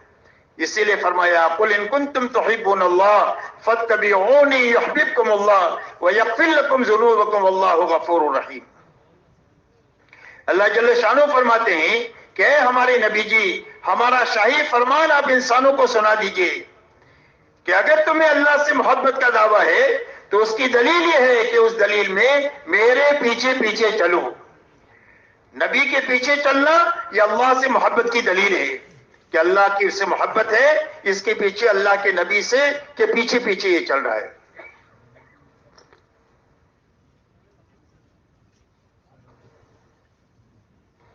فرمایا جب میرے پیچھے پیچھے چلو گے تو اللہ تم کو اپنا محبوب بنا دے گا۔ اللہ کی محبت کا راستہ سنت والا راستہ ہے، اللہ کا محبوب بننے کا راستہ۔ اور یہ فرمایا انسان یہ غلطی ہو جائے گی تو اللہ معاف کر دیں گے، اس لیے کہ اللہ معاف کرنے والی بھی بڑے اور اللہ رحم کرنے والی بھی بڑے۔ اسی لیے حدیث قدسی میں فرمایا من عاد لی ولیا فقد آذنت بالحرب، فرمایا جو میرے ولی کو ستائے اور جو میرے ولی سے دشمنی کرے، اللہ فرماتے ہیں میری اس کے ساتھ اعلان جنگ ہے۔ اور سارے ایمان والوں کو اللہ تعالیٰ نے ولایت کا راستہ دیا ہوا ہے۔ ہر ایمان والا اللہ کا ولی بن سکتا ہے سنت والی زندگی کو اپنانے کے راستے سے، آسان راستہ، سارے خطرات سے محفوظ راستہ، کوئی مشکل نہیں، سنت پر عمل کرتے ہوئے اللہ کا ولی بن جائے گا۔ اور جب اللہ کا ولی بن جائے گا تو دنیا کی کوئی طاقت اس کا بال بیکا نہیں کر سکتی۔ اسی لیے کتابوں میں آتا ہے کہ ایک اللہ والے راستہ چل کر جا رہے تھے، سامنے سے ایک آدمی اپنی عورت کے ساتھ آ رہا تھا، اللہ والوں کی پیر کی ٹھوکر سے مٹی اڑی اس کے یا عورت کے کپڑوں پر آ گئی تو اس کے یار کو غصہ آیا، اس نے اٹھا کر ایک تماچا مار دیا، لیکن مارتے ہی دھڑام سے گرا اور مر گیا۔ عورت نے شور مچایا، مار دیا مار دیا مار دیا، لوگ جمع ہو گئے، کیا ہوا کیا ہوا کیا ہوا، کوئی بتانے والا نہیں ہے۔ تو اللہ والوں نے کہا بھائی ہوا کچھ بھی نہیں ہے، یہ تو اللہ والوں کا معاملہ ہے، اس کے یار کو غصہ آیا اس نے مجھے مارا اور ہمارے یار کو غصہ آیا اس نے اس کا کام تمام کر دیا۔ اس لیے میرے دوستو یہ کام اللہ کو اپنے ساتھ لینے کا کام ہے، یہ کام اللہ کو اپنے ساتھ لینے کا کام ہے۔ اللہ جس کے ساتھ ہو جائیں گے اس کی ناؤ کنارے لگ جائے گی، اور اللہ جس سے روٹ جائیں گے اس کی ناؤ ڈوب جائے گی، چاہے دنیاوی اعتبار سے کتنے ہی بڑے نقشوں کا کیوں مالک نہ ہو، لیکن اس کی ناؤ کبھی کنارے نہیں لگ سکتی ہے جس سے اللہ روٹ جائے۔ تو اللہ کو ساتھ لینے کا راستہ صرف محمد الرسول اللہ کا راستہ ہے، اس لیے محمدی بن کر جینا اور محمدی بن کر کے مرنا یہ اللہ سے زندہ کامیابی لینے کا واحد راستہ ہے۔ اب میرے دوستو پوری زندگی محمدی سانچے میں ڈھالنے کے لیے اللہ نے کلمے کے ساتھ عبادت کی لائن دیا ہے کہ عبادت کے راستے سے پوری زندگی محمدی سانچے میں ڈھلے گی، اور عبادت میں جانی عبادت بھی ہے اور مالی عبادت بھی ہے، جانی عبادت بھی ہے مالی عبادت بھی ہے۔ نماز روزے کا تعلق جان سے ہے، اس میں جان لگتی ہے، زکوٰۃ کا تعلق مال سے ہے، اور حج کا تعلق جان مال دونوں سے ہے۔ تو اپنی نماز ایسی اچھی بنانا کہ 24 گھنٹے کی زندگی آپ کے طریقے پر آ جاوے۔ اس لیے نماز پابندی سکھانے کے لیے ہے کہ کیا دیکھو گے، کیا سنو گے، کیا بولو گے، کہاں ہاتھ رکھو گے، کیسے پیر رکھو گے، یہ سارا سکھانے کے لیے نماز ہے۔ فرمایا جس طرح نماز میں حکم کی تابعداری ہے، نماز کی باہر کی زندگی میں بھی حکم اور طریقے کی پابندی کے ساتھ جینا آ جائے، اس کے لیے نماز عطا فرمائی۔ اسی لیے فرمایا نماز آدمی کو بے حیائی اور برائی کے کاموں سے روکتی رہتی ہے، نماز بنتی چلی جائے گی، زندگی صاف ستھری بنتی چلی جائے گی۔ ایسا ہی روزے کے راستے سے آدمی کی زندگی میں تقوی پیدا ہو جائے گا، اور تقوی پیدا ہونے کے معنی یہ ہے کہ حرام سے بچنے کی طاقت پیدا ہو جائے گی۔ اللہ نے روزے کی یہی غایت قرآن میں بیان فرمائی کہ ہم نے روزے اس لیے فرض کیے ہیں کہ تمہارے اندر تقوی پیدا ہو جائے۔ اور حدیث پاک میں جناب رسول اللہ صلی اللہ علیہ وسلم فرماتے ہیں اتق المحارم تکن عبد الناس، فرمایا حرام سے بچ جاؤ تم سب سے بڑے عبادت گزار ہو۔ حرام سے بچنا یہ سب سے بڑی عبادت گزاری ہے۔ 24 گھنٹہ نماز ہے، روزہ ہے، تسبیح تلاوت ہے، تبلیغ ہے، کوئی بھی 24 گھنٹہ نہیں ہو سکتی، لیکن حرام سے بچ کر آدمی 24 گھنٹہ عبادت گزار رہ سکتا ہے۔ اور آدمی کی زندگی میں تقوی پیدا ہو گیا، حرام سے بچنے کی طاقت پیدا ہو گئی، تو میرے دوستو یہ اتنا بڑا کام ہے کہ اس کی زندگی کے سارے مسائل تقوی کے راستے سے حل ہو جائیں گے۔ حضرت عبد الرحمن ابن عوف رضی اللہ تعالیٰ عنہ نے ایک مرتبہ حضرت عمر رضی اللہ تعالیٰ عنہ سے یہ فرمایا کہ امیر المومنین، آپ جو بھی مال بیت المال میں آتا ہے وہ سارا خرچ کر ڈالتے ہیں، مسلمانوں کی ضرورت کے لیے مستقبل میں کوئی چیز رکھتے ہی نہیں ہے۔ تو حضرت عمر رضی اللہ تعالیٰ عنہ نے فرمایا کہ عبد الرحمن تیری زبان سے شیطان بول رہا ہے، اور یہ فرمایا کہ اللہ نے ہم کو تقوی دیا ہے، جب کبھی بھی کوئی مسئلہ آئے گا ہم اپنے ان مسائل کو تقوی کے راستے سے حل کریں گے۔ فرمایا ساری چیزوں کا بدل صحابہ تقوی کو سمجھتے تھے کہ جو بھی کام مسئلہ ہوگا تقوی کے راستے سے حل ہو جائے گا۔ اور قرآن پاک میں اللہ تعالیٰ نے تقوی کی جو فضائل بتلائے ہیں، فرمایا ایک تو تقوی کی برکت سے اللہ ایسی جگہ سے روزی دیں گے جہاں سے آدمی کو وہم و گمان بھی نہیں ہوگا۔ زندگیوں میں کوئی الجھن آ گئی بڑے سے بڑی، فرمایا اس الجھن کو تقوی کے راستے سے اللہ دور کریں گے۔ زندگی میں بہت سارے کام آتے ہیں، فرمایا ان کاموں کو اللہ تقوی کی برکت سے آسان کریں گے۔ آدمی یہ غلطی ہو جاتی ہے، فرمایا غلطی معاف ہوگی وہ تقوی کی برکت سے معاف ہو جائے گی۔ اور یہ فرمایا کہ جو نیکی ہو جائے گی اس نیکی کا وزن بڑھ جائے گا، وہ تقوی کی برکت سے بڑھ جائے گا۔ اور نیکی میں کتنا وزن ہو سکتا ہے اس کا اندازہ ہم اس سے لگائیں کہ حضرت عمر ابن الخطاب رضی اللہ تعالیٰ عنہ یہ فرماتے ہیں امیر المؤمنین حضرت حضور ابو بکر صدیق رضی اللہ تعالیٰ عنہ سے کہ اگر آپ ایک دن کی نیکی مجھے دے دیں جس دن میں آپ نے امت کو سنبھالا ہے حضور صلی اللہ علیہ وسلم کے وصال پر، اور ہجرت کے رات کی نیکی دے دے تو میں اپنی پوری زندگی کی نیکیاں دینے کے لیے تیار ہوں۔ حالانکہ حضرت عمر کی زندگی میں کتنا بڑا کام ہوا ہے میں آپ سوچ بھی نہیں سکتے۔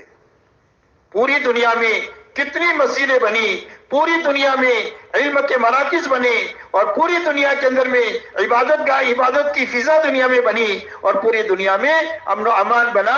یہ حضرت عمر رضی اللہ تعالیٰ عنہ کے 10 سالہ خلافت کے زمانے میں اتنا بڑا کام ہوا ہے جس کا ہم اندازہ بھی نہیں لگا سکتے۔ لیکن وہ فرماتے ہیں میں ساری نیکی آپ کو دینے کے لیے تیار ہوں 2 نیکیوں کے بدلے میں، اس لیے کہ اللہ نے قرآن میں صدیق اکبر رضی اللہ تعالیٰ عنہ کو نبیوں کے بعد سب سے زیادہ اللہ سے ڈرنے والا بتایا ہے۔ اس لیے میرے دوستو روزہ ایسا اچھا رکھنا، نماز ایسی اچھی بنانے کی محنت کرنا، اسی کے ساتھ میں زکوٰۃ اتنی خوش دلی کے ساتھ دینا کہ ہمارے اندر کا بخل ختم ہو جاوے، اس لیے کہ بخل جہنم کا درخت ہے اور سخاوت جنت کا درخت ہے۔ حج ایسا اچھی طریقے سے سیکھ کر کیا جائے کہ پوری زندگی خواہشات سے نکال کر کے اطاعت پر آ جائے، اس لیے اپنی عبادت کی لائن کو اچھے سے اچھی بنانا، یہ پوری امت میں زندہ ہو جائے، اس کی محنت دعوت اور تبلیغ کے ذریعے سے ہو رہی ہے۔ اسی کے ساتھ میرے دوستو ایمان اور عبادت یہ اللہ کے 2 بڑے بڑے حق ہیں۔ ایمان میں اللہ کے ساتھ کسی کو شریک نہیں کر سکتے، نہ ان کی ذات میں اور نہ صفات میں، ایسے عبادت میں کسی کو شریک نہیں کر سکتے اللہ کے ساتھ میں۔ اس لیے قربانی صرف اللہ کے نام کی ہوگی، قسم صرف اللہ کے نام کی کھائی جائے گی، نظر اللہ کے لیے مانی جائے گی۔ یہ ساری چیزوں میں کسی بھی چیز میں اللہ کے ساتھ میں کسی کو شریک نہیں کیا جائے گا، اس لیے کہ عبادت اور ایمان یہ 2 بڑے بڑے اللہ کے حق ہیں۔ اسی کے ساتھ میرے دوستو اپنی معاشرت کو پاکیزہ بنانا، آپس کا رہن سہن، اللہ نے اپنے حقوق تھوڑے رکھے ہیں، آپس کے حقوق زیادہ رکھے ہیں۔ اور دنیا کا نظام اللہ نے ایسا بنایا ہے کہ دنیا میں ہر ایک آدمی اس کی رشتہ داریاں ہوتی ہے، کوئی آدمی زمین سے اگتا نہیں ہے، آسمان سے ٹپکتا نہیں ہے، ہر ایک کے ماں باپ ہوتے ہیں، بیوی بچے ہوتے ہیں، بھائی بہن ہوتے ہیں، پڑوسی ہوتے ہیں، کوئی سیٹ ہوتا ہے، کوئی نوکر ہوتا ہے، کوئی حاکم ہوتا ہے، کوئی رعیت ہوتا ہے۔ یہ سارے تعلقات ہیں دنیا میں، اور جتنے تعلقات ہیں اتنے حقوق ہیں۔ جب حقوق کو معلوم کر کے ادا کیے جائیں گے تو گھر سے لے کر عالم، پورا عالم جنت کا نمونہ بن جائے گا، اور جب حقوق ضائع ہوں گے تو گھر سے لے کر عالم پورا جہنم کا اور جنگ کا اکھاڑا بن جائے گا۔ آج پوری دنیا میں کسی کی جان مال آبرو محفوظ نہیں ہے کہ گھر سے نکلا ہے شام کو صحیح سالم آئے گا یا اس کی لاش آئے گی، یہ محفوظ نہیں ہے۔ یہ محفوظ حفاظت دنیا میں اس وقت میں آ سکتی ہے، دنیا میں امن و امان اور سلامتی اس وقت میں آ سکتی ہے جب حضور صلی اللہ علیہ وسلم والی معاشرت زندہ ہو جائے. اور آپ کی معاشرت کی بنیاد انصاف ہے. فرمایا جو اپنے لیے پسند کریں اپنے تمام ایمان والے بھائیوں کے ساتھ کے لیے پسند کریں. ہر ایمان والے سے محبت کریں گے اور ہر انسان کا احترام کریں گے. محبت ایمان والے سے کریں گے. فرمایا تم میں کا کوئی بھی کامل مومن بن نہیں سکتا ہے جب تک اپنے بھائی کے لیے وہ چیز پسند نہ کرے جو اپنے لیے پسند کرتا ہے. فرمایا تم جنت پہ داخل نہیں ہو سکتے جب تک تم مومن نہ بنو. اور فرمایا تمہارا ایمان کامل نہیں ہو سکتا ہے جب تک تم آپس میں محبت نہ کرو. اور فرمایا میں بتاؤ محبت کیسا پیدا ہوگی. فرمایا سلام کو خوب پھیلاؤ، پہچانتے ہو نہیں پہچانتے ہو ہر ایک کو سلام کرو. گھر میں داخل ہو تو سلام کرو. کوئی مسلمان ملے چاہے پہچانتے ہو نہ پہچانتے ہو اس کو سلام کرو. فرمایا اس کے راستے سے محبتیں پیدا ہوگی. اس لیے ہماری معاشرت کی بنیاد انصاف پر ہے، ہماری معاشرت کی بنیاد احسان پر ہے کہ ہم حق بھی دیں گے، حق سے زیادہ بھی دیں گے. اور ضرورت پڑی تو اپنی ضرورت کو اٹکا کر اپنے بھائی کی ضرورت کو پوری کریں گے. ضرورت پڑے گی تو بھوکے رہ کر اپنے بھائی کو کھلائیں گے. معمولی کپڑے پہن کر اپنے بھائی کو کپڑے پہنائیں گے. اپنے شادیوں میں معمولی خرچ کر کر اپنے پڑوسی اور اپنے ایمان والے بھائیوں کی بچوں کی شادیاں کریں گے. اپنے مکانات کو کم سے کم خرچ سے بنا کر کے اپنے بھائیوں کے لیے مکانات بنائیں گے. فرمایا ہم ان کے ساتھ احسان کا ایثار کا معاملہ کریں گے. یہ ہماری معاشرت کی بنیادیں ہیں جو حضور صلی اللہ علیہ وسلم لے کر کے آئے ہیں. ہماری معاشرت کی بنیاد حیا ہے. فرمایا حیا ختم ہو جائے جو چاہے کرو. بہت ساری غلطیوں سے آدمی جو بچے گا وہ حیا اور شرم کی وجہ سے بچے گا. اس لیے ہماری معاشرت کی بنیاد حیا ہے. ہماری معاشرت کی بنیاد سادگی ہے کہ ہم اپنے کھانے میں پینے میں مکانات کے بنانے میں سواریوں کے خریدنے میں سادگی کو اختیار کریں گے. ضرورت کو سامنے رکھیں گے، خواہش کو سامنے رکھ کر اسراف کو سامنے رکھ کر کے نہیں جئیں گے. اس لیے اپنی معاشرت کو پاکیزہ بنانا اور جاہلیت کی ساری رگوں کو کاٹ کر دنیا میں جینا. آپ نے زبان کی رگ کو کاٹا ہے کہ زبان کوئی بھی مسئلہ نہیں ہے، کسی پر کوئی فضیلت نہیں ہے تقوی کے بغیر. جو متقی ہے وہ سب سے بڑا اللہ کی نگاہ میں قابل اکرام ہے. چاہے وہ جھوپڑے میں رہتا ہو چاہے وہ محل میں رہتا ہو، چاہے بڑے خاندان کا ہو چھوٹے خاندان کا ہو، اللہ کے یہاں کسی کو کوئی فضیلت نہیں ہے سوائے تقوی کے. اس لیے میرے دوستو زبان کی رگ کو آپ نے کاٹا ہے کہ زبان کوئی مسئلہ نہیں ہے، کہ زبان کے مسئلے پر ہم جمع نہیں ہوں گے کہ میری زبان کا ہے. رنگ کے مسئلے پر ہم جمع نہیں ہوں گے، ہم وطن کی بنیاد پر جمع نہیں ہوں گے، ہم قومیت کی بنیاد پر جمع نہیں ہوں گے. یہ ساری جاہلیت کے رگے ہیں، ان میں آپ کو اپنے کاٹ کر آپ نے پوری امت کو ایک بنایا ہے اور پوری امت کو اللہ پر جمع کیا ہے. ہم آپس میں جڑ نہیں سکتے ہیں جب تک اللہ پر نہ جڑے. جب اللہ پر جڑ جائیں گے تو آپس میں بھی جڑ جائیں گے. اس لیے کہ ہمارے اختلاف کی کوئی بنیاد ہی نہیں ہمارے دین میں. ہمارا اللہ ایک ہے، ہمارے نبی ایک ہے، ہمارا قرآن ایک ہے، ہماری نمازیں پانچوں ساری امت کی ایک ہی ہے، زکوٰۃ ایک ہی ہے، حج ایک ہی ہے اور ساری چیزیں ایک ہے. اختلاف کی کوئی بنیاد ہمارے اندر نہیں. اس لیے سارے اختلافات سے بچ کر کے امت ایک اور نیک بنے. اس لیے کہ امت جب ایک اور نیک بنے گی اللہ کی مدد کی مستحق ہوگی، اور جب مختلف خانوں میں بڑھ جائے گی تو اللہ کی مدد سے محروم ہو جائے گی. اور میرے دوستو اللہ کی مدد روٹ جائے تو دنیا میں کوئی طاقت نہیں ہے کہ جو ہم کو سنبھال سکے.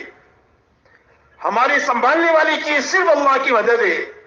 اسی لیے فرمایا ينصركم الله فلا غالب لكم وان يخذلكم فمن ذا الذي ينصركم من بعده وعلى الله فليتوكل المؤمنون. فرمایا اللہ تمہاری مدد کرے تو دنیا کی کوئی طاقت تمہارے پر قابو نہیں پا سکتی ہے، اور اگر اللہ اپنی مدد کو اٹھا لے تو کون ہے جو تمہاری مدد کر سکتا ہے. اور ایمان والوں کو اللہ ہی پر اعتماد کرنا چاہیے.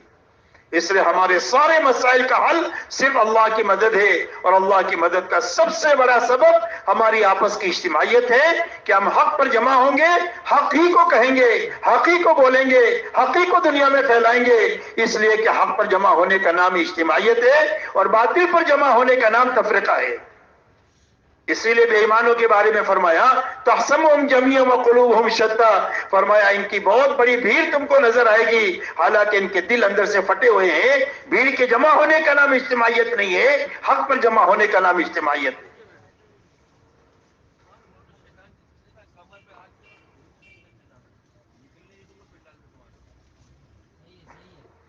اس لیے آپس میں محبتیں پیدا ہو جائیں، ایک دوسرے کو معاف کرنا آ جائے، ایک دوسرے کی غلطی سے درگزر کرنا آ جائے، ہر ایک کے ساتھ جڑنا آ جائے، ہر ایک کو جوڑنا آ جائے، ہر ایک سے معافی مانگنا آ جائے اور ہر ایک کو معاف کرنا آ جائے، ایسی اچھی زندگی بنے کہ پوری امت ایک بن جائے اور پوری امت ایک بن جائے، اللہ کی مدد کی مستحق ہو جائے گی۔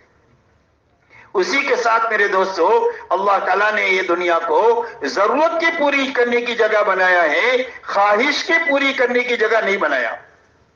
ہر انسان میں اللہ نے ضرورت بھی رکھی ہے، خواہش بھی رکھی ہے۔ ضرورت کے پورا کرنے کا بھی اللہ نے وعدہ کیا اور خواہش کے پورا کرنے کا بھی وعدہ کیا۔ تو ضرورت اللہ کہاں پوری کریں گے؟ فرمایا ضرورت دنیا میں پوری کریں گے، اس لیے کہ ضرورت محدود ہے اور خواہش لامحدود ہے۔ ہر آدمی میں اللہ نے خواہش بھی رکھی ہے، ضرورت بھی رکھی ہے۔ ضرورت محدود ہے، خواہش لامحدود ہے۔ تو دنیا میں خواہش پوری نہیں ہو سکتی کسی کی بھی، اس لیے ضرورت دنیا میں پوری ہوگی۔ اسی لیے فرمایا وَمَا مِن دَابَّةٍ فِي الْأَرْضِ إِلَّا عَلَى اللَّهِ رِزْقُهَا، فرمایا زمین پر جتنے جاندار ہیں ان سب کی روزی اور ان کی تمام تر ضروریات کی ضمانت اللہ نے لکھی ہے، اللہ سب کو اس کی ضرورت پوری کریں گے۔ اسی لیے اللہ کا یہ دسترخوان ہے جہاں فرما بردار کو بھی کھلاتے ہیں اور نافرمان کو بھی کھلاتے ہیں، ملحد کو بھی کھلاتے ہیں اور مشرک کو بھی کھلاتے ہیں، اس لیے کہ اللہ کا دسترخوان ہے، اس کے اوپر پرندے بھی کھائیں گے اور چرند بھی کھائیں گے۔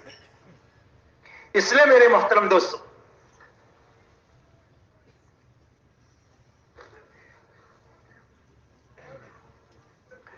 اس لیے ضرورت دنیا میں پوری ہوگی۔ خواہش اللہ نے کیوں رکھی ہر ایک میں لامحدود دنیا میں؟ فرمایا خواہش کو پورا کرنے کے لیے نہیں رکھی ہے، خواہش کو حکم کے مقابلے میں توڑنے کے لیے رکھی ہے۔ جتنے احکامات آئیں گے اس کے مقابلے میں خواہش آئے گی، تو حکم کے مقابلے میں خواہش کو توڑنے کے لیے رکھا ہے کہ جب خواہش ٹوٹے گی حکم پورا کرنے کے لیے تو اللہ ہدایت کا نور عطا فرمائیں گے۔ جب پیٹرول جلتا ہے تو گاڑی چلتی ہے، اور چراغ میں جب تیل جلتا ہے تو روشنی آتی ہے۔ ایسا ہی خواہش ٹوٹتی ہے تو ہدایت کا نور ملتا ہے اور ایمان کا نور ملتا ہے۔ حدیث پاک میں آتا ہے کہ ایک آدمی راستہ چل رہا ہے اور سامنے سے کوئی حرام چیز آ گئی، اس نے اپنی نگاہ کو نیچی کر لیا حرام سے، فرمایا اللہ اس کو ایمان کی حلاوت عطا فرمائیں گے جو اس کے دل میں وہ محسوس کرے گا۔ اس لیے خواہشات کو اللہ نے توڑنے کے لیے رکھا ہے، پورا کرنے کے لیے نہیں رکھا۔ تو خواہشات کہاں پوری کریں گے؟ فرمایا خواہشات اللہ جنت میں پوری کریں گے، اس لیے کہ آخرت لامحدود ہے، یہ خواہشات لامحدود ہے، وہاں پوری ہوگی۔ اسی لیے فرمایا وَلَكُمْ فِيهَا مَا تَشْتَهِي أَنفُسُكُمْ وَلَكُمْ فِيهَا مَا تَدَّعُونَ، فرمایا تمہارے لیے جنت میں وہ ہے جو تمہارا جی چاہے۔ آدمی کی ہر چاہت جنت میں پوری ہوگی، چاہت تو لامحدود ہے، وہ ساری لامحدود خواہشات جنت میں پوری ہوگی، اس کی تفصیل میں نہیں جا سکتے، اور ہر مانگ پوری ہو جائے گی، زبان کی نکلتے ہی اس کی مانگ پوری ہو جائے گی۔ کوئی نعمت ختم بھی نہیں ہوگی، کوئی نعمت سے روک ٹوک بھی نہیں ہوگی، نعمتوں کا لامتناہی سلسلہ ہوگا، اور ہر جنتی کا ایک بہت بڑا ملک ہوگا جس میں وہ بادشاہوں کی طرح رہے گا۔ جوان بنا کر داخل کریں گے جہاں کبھی یہ بوڑھا نہیں ہوگا، تندرست بنا کر داخل کریں گے جہاں کبھی بیمار نہیں ہوگا، خوبصورت بنا کر داخل کریں گے جہاں یہ کبھی بدصورت نہیں ہوگا، زندگی دے کر اللہ داخل کریں گے جہاں کبھی اس پر موت نہیں آئے گی۔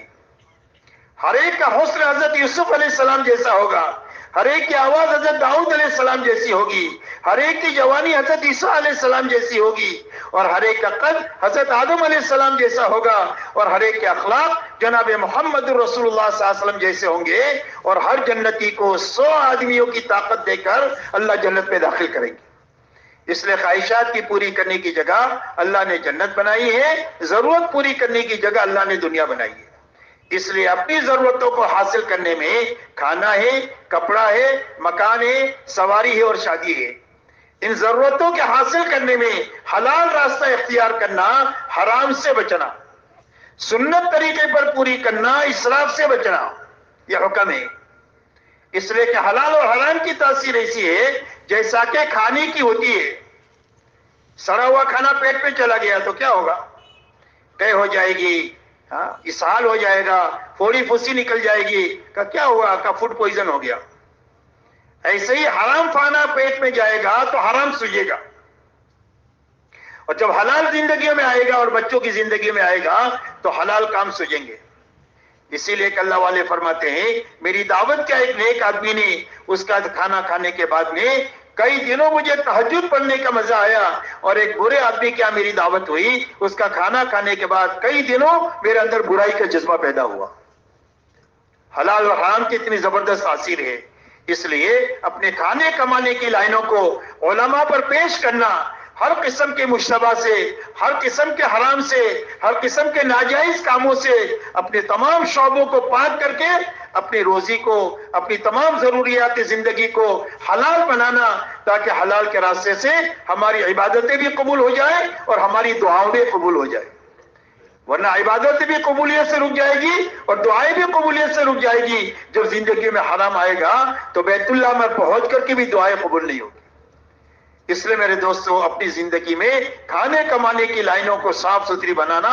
آپ گھبراؤ مت کہ حلال پر آئیں گے تو کم ہو جائے گا، کم سے گھبرانے کی بات نہیں ہے۔ اس کم میں اللہ وہ برکت دیں گے کہ آپ کا گزارا تو ہوگا، آپ کی نسلوں کا ہوگا، اور سینکڑوں گھرانے آپ کی کمائی پر اللہ تعالیٰ ان کا گزارا بھی کریں گے۔ اللہ اتنی برکتیں اپنے خزانے سے دیں گے۔ اس لیے میرے دوستو اپنے کھانے کمانے کی لائنوں کو صاف ستھری بنانا، اسی کے ساتھ اپنی اخلاقی زندگی کو اچھے سے اچھی بنانا، کہ زندگی ایسی اچھی گزاریں گے کہ اپنوں کو بھی نفع ہو، پرایوں کو بھی نفع ہو، ساری انسانیت کے ساتھ ہم بھلائی کریں گے۔ ہمارے پڑوس میں کہ کوئی غیر مسلم ہے اور بھوکا ہے تو اس کو کھلائیں گے، کپڑا نہیں ہے تو کپڑا پہنائیں گے، اس کے بچے شادی کے لائق ہوں گے، اللہ نے ہم کو دیا ہے تو اس کے بچوں کی شادی کرا دیں گے، زکوٰۃ ایمان والوں کو دیں گے، لیکن نفلی صدقات کے ذریعے سے ساری انسانیت کے ہم کام آئیں گے۔ اس لیے کہ امت حضور صلی اللہ علیہ وسلم رحمت للعالمین ہے، آپ کی امت بھی ساری انسانیت کے لیے رحمت بن کر کے جیے گی، زحمت اور تکلیف کا ذریعہ بن کر نہیں جیے گی۔ اس لیے اپنی اخلاقی زندگی کو اچھے سے اچھی بنانا، اور اخلاق کا خلاصہ حضور صلی اللہ علیہ وسلم نے چند باتوں میں بتایا ہے۔ آپ فرماتے ہیں کہ اخلاق کا خلاصہ یہ ہے کہ جو تمہارے ساتھ برائی کرے اس کے ساتھ بھلائی کرو، جو تمہارے پر ظلم و زیادتی کرے اس کو معاف کرو، درگزر کرو۔ اس لیے کہ معاف کرنا آسان ہے، بدلہ لینا مشکل ہے۔ فرمایا جو رشتہ داریوں کو توڑے اس کی رشتہ داری کو جوڑو۔ ہر حال میں رشتہ داریوں کو نبھانا چاہیے، اپنی جس لائن کی بھی رشتہ داریاں ہے کبھی رشتہ داری کو خراب نہیں کرنا چاہیے۔ صلہ رحمی قیامت کے دن اللہ سے کہے گی کہ اللہ جس نے مجھے جوڑا اپنی رحمت سے اس کو جوڑ دے، اور جس نے مجھے دنیا میں کاٹا اس کو اپنی رحمت سے تو کاٹ دے۔ اس لیے میرے دوستو ہر حال میں رشتہ داریوں کو نبھانا، چاہے کتنا ہی اپنے آنکھ پر ہم کو برداشت کرنا پڑے اور جھیلنا پڑے۔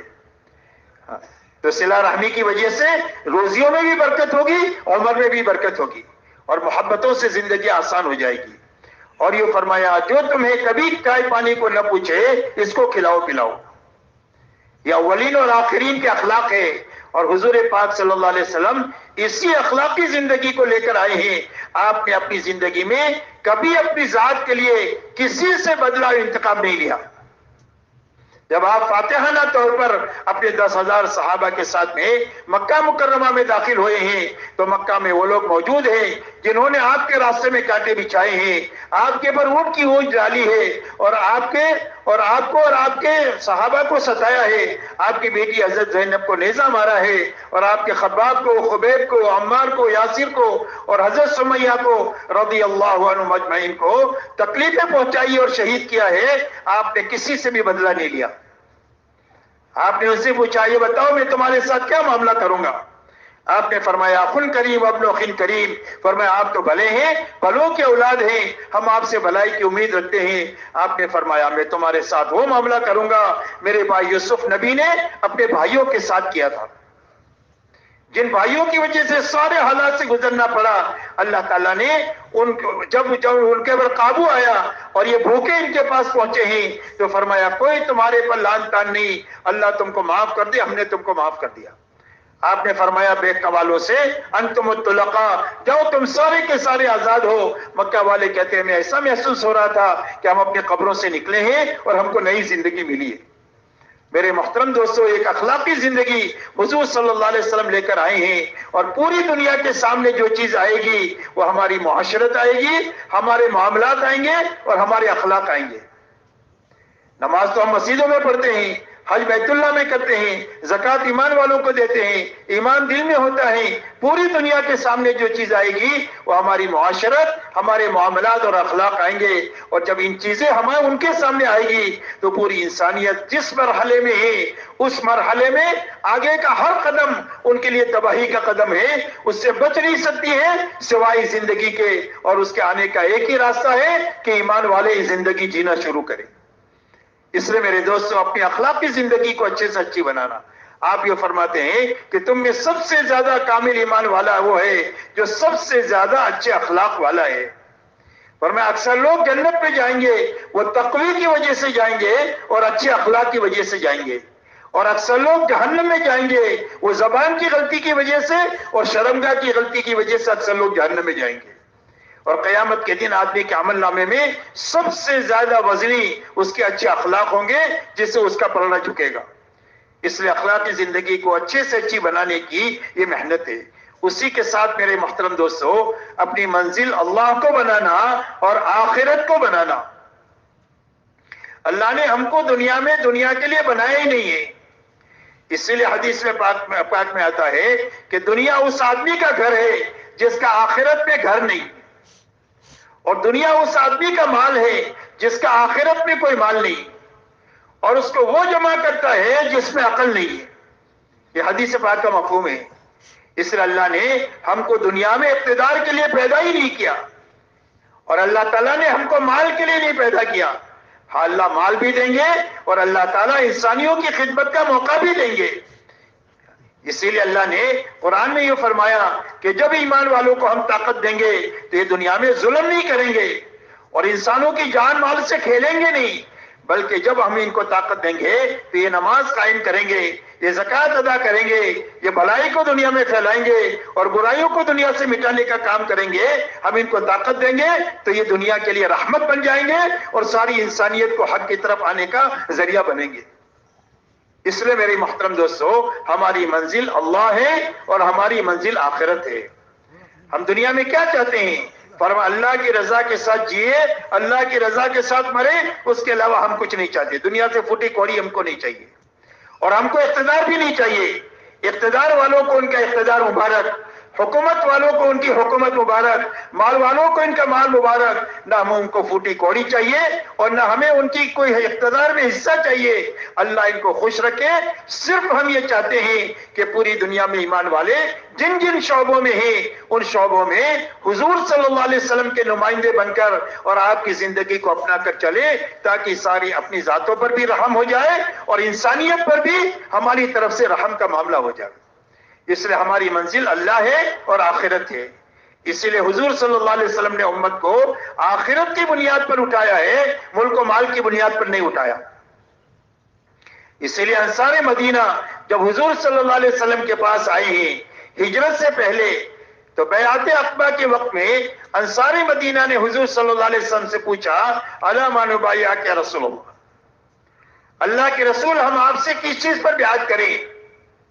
یعنی آپ کا دامن تھامیں گے تو ہم کو کیا کام کرنے پڑے گا، یہ معنی ہے بیعت کے۔ تو آپ نے فرمایا تبایعونی علی السمع والطاعہ فی المنشۃ والمکرہ، فرمایا اس بات پر بیعت کرو کہ میری بات کو سنو گے اور مانو گے، جی چاہے تو اور نہ چاہے تو۔ اس لیے کہ جی تو باولا ہوتا ہے، کبھی چاہتا ہے کبھی نہیں چاہتا، تو جی چاہے پر نہیں چلو گے بلکہ میری بات کو سنو گے اور مانو گے، اس پر بیعت کرو۔ اور فرمایا دین کے لیے خرچ کرو گے، تنگی کی حالت ہوگی تو اور فراقی کی حالت ہوگی تو، والنفقہ فی العسر والیسر۔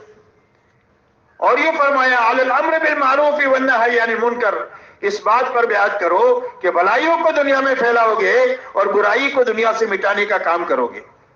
وَلَا أَن تَقُولُوا فِي اللَّهِ حَقٍّ لَا تَخَافُوا فِي اللَّهِ لَوْمَةَ لَائِمٍ، اور اس بات پر بیعت کرو کہ حق بات کہو گے اور اس میں کسی ملامت کرنے والی کی ملامت سے ڈرو گے نہیں۔ حق بات کہو گے حق طریقے سے اور کسی کی ملامت سے ڈرو گی نہیں کہ کوئی کیا کہے گا، کوئی کیا کرے گا، کوئی کیا کرے گا اور کوئی کیا کہے گا۔ کسی کے بس میں کیا ہے کچھ کہنا اور کسی کے بس میں کیا ہے کچھ کرنا۔ جو کچھ ہوگا وہ صرف اللہ کی طرف سے ہوگا، اور جب آدمی حق پر ہوگا تو حق پر ہونے کی وجہ سے اللہ کی تائید اس کے ساتھ ہوگی، اور اللہ کی تائید جس کے ساتھ ہو جائے دنیا کی کوئی طاقت اس کو نقصان نہیں پہنچا سکتی۔ اس لیے میرے دوستو فرمایا حق بات کہو گے اس میں کسی ملامت کرنے والی کی ملامت سے ڈرو گے نہیں۔ اور یہ فرمایا کہ جب میں تمہاری دعوت پر مدینہ منورہ میں آ جاؤں تو پورا عرب تمہارا دشمن ہو جائے گا، اور ایک تیر سے اور کمان سے تمہارے پر حملہ آور ہوگا، تو تم اپنی اور اپنے عورتوں اور بچوں کی حفاظت کے لیے جن وسائل کو استعمال کرتے ہو میری حفاظت کے لیے ان وسائل کو تم استعمال کرو گے، اس پر بیعت کرو۔ تو ایک صحابی کھڑے ہوئے انصار میں سے اور کہا اللہ کے نبی اگر یہ شرائط ہم پورے کریں گے تو ہم کو کیا ملے گا؟ حالانکہ آپ کے علم میں یہ بات تھی کہ اس محنت کا انجام یہ ہے کہ بڑی بڑی طاقتیں زیر ہوگی، ان کی زندگی بھر کی جمع کی ہوئے اسباب اور وسائل ان کے قدموں میں آئیں گے۔ اسی لیے آپ نے سراقہ بن مالک سے کہا تھا انتہائی بے بسی اور بے کسی کے حال میں کہ سراقہ اس وقت میں کیا حال ہوگا جب کسریٰ کے کنگن تیرے ہاتھ میں ہوں گے۔ لیکن آپ نے اس امت کو ملک و مال کی بنیاد پر نہیں اٹھایا، بلکہ آپ نے پوری امت کو آخرت کی بنیاد پر اٹھایا، اور یہ فرمایا کہ اللہ اس کے بدلے میں تم کو جنت دیں گے، اور جس کی آخرت بنے گی یہ یقینی بات ہے کہ اللہ اس کی دنیا بنائیں گے، اس لیے کہ دنیا آخرت کا سایہ ہے۔ جب آخرت بنے گی تو اس کے بناؤ کے آثار دنیا میں ظاہر ہوگی، اور جب آخرت اجڑتے ہیں تو اس کے اجاڑ کے آثار دنیا میں ظاہر ہوتے ہیں، اس لیے کہ دنیا آخرت کا سایہ ہے۔ اس لیے میرے دوستو آخرت کو اور اللہ کو اپنی منزل بنانا یہ ہماری زندگی کی بنیادیں ہیں، اور پوری امت جن مسائل سے دوچار ہے اور جن حالات سے دوچار ہے اور جن مشکلات سے گھری ہوئی ہے اس مشکلات سے نکلنے کا، اس حالات کے حل ہونے کا اور ان مسائل سے نکلنے کا واحد راستہ یہ مبارک زندگی ہے جس کو حضور پاک صلی اللہ علیہ وسلم لے کر کے آئے ہیں۔ امت ان وسائل سے نکل نہیں سکتی ہے، ان پریشانیوں سے نکل نہیں سکتی ہے چیزوں کے راستے سے اور دنیاوی ترقیات کے راستے سے۔ جتنا مسائل کو حل کرنے کی کوشش کریں گے اتنا دلدل کی طرح پھنستے چلے جائیں گے۔ مسائل کا حل صرف اس مبارک زندگی میں ہے جس کو حضور پاک صلی اللہ علیہ وسلم لے کر دنیا میں تشریف لائے ہیں، اور یہ ساری ہماری اور امت کے لیے اور پوری انسانیت کے لیے مسائل کا ایک ہی حل کا راستہ ہے، دوسرا کوئی راستہ نہیں۔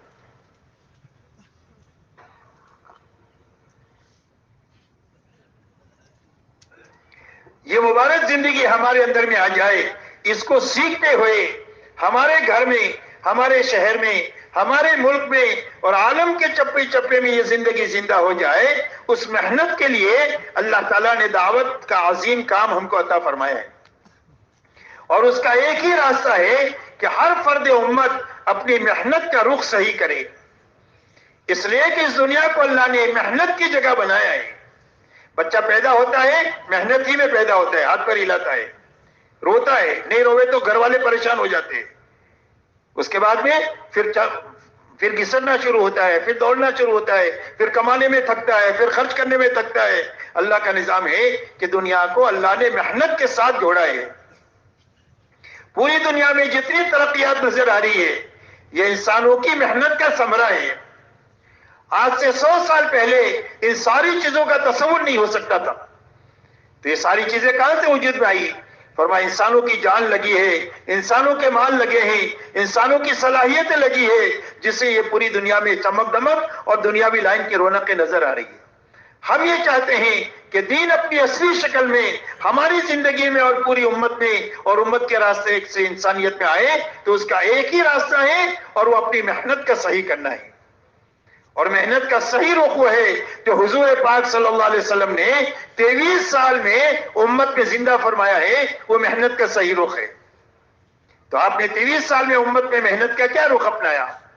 آپ نے محنت کا یہ رخ امت میں زندہ کیا کہ ہر ایمان والا سب سے پہلے اپنی جان مال کو ایمان کے سیکھنے پر لگائے، ایمان کے پھیلانے پر لگائے، بیک وقت میں ایمان سیکھ بھی رہا ہو اور بیک وقت میں ایمان پھیلا بھی رہا ہو، یعنی دعوت اللہ میں لگاوے۔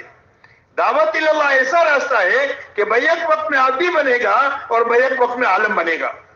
اللہ نے اسی لیے اس کو تجارت کا نام دیا ہے تجارت میں دونوں کام ایک ساتھ ہوتے ہیں، آدمی خود بھی نفع اٹھاتا ہے، دوسروں کو بھی نفع پہنچاتا ہے۔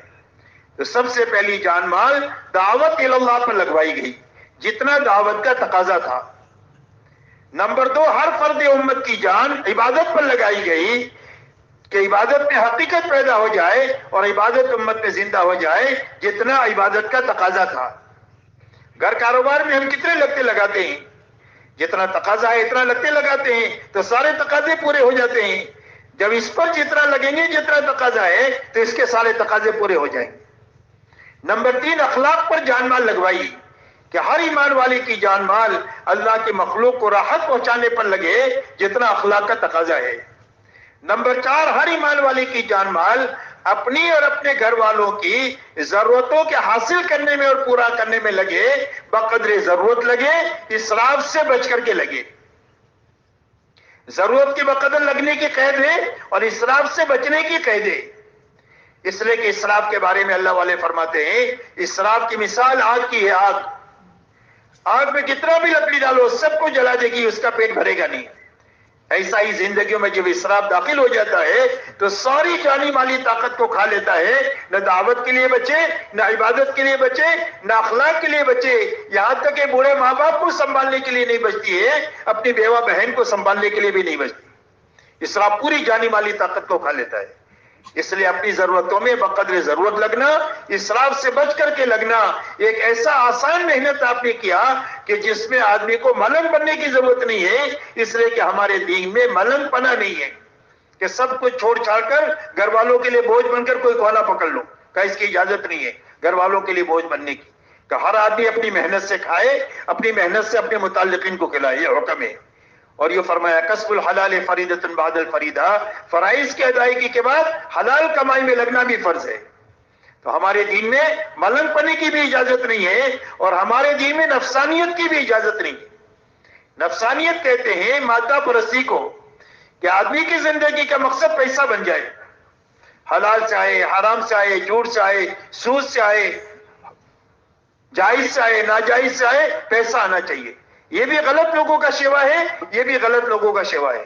اسلام ان دونوں کے بیچ کا صراط مستقیم ہے کہ ہر مسلمان کی گھریلو زندگی ہوگی، ہر مسلمان کی کاروباری زندگی ہوگی، لیکن دینداری کے ساتھ ہوگی اور دین کی محنت کے ساتھ ہوگی۔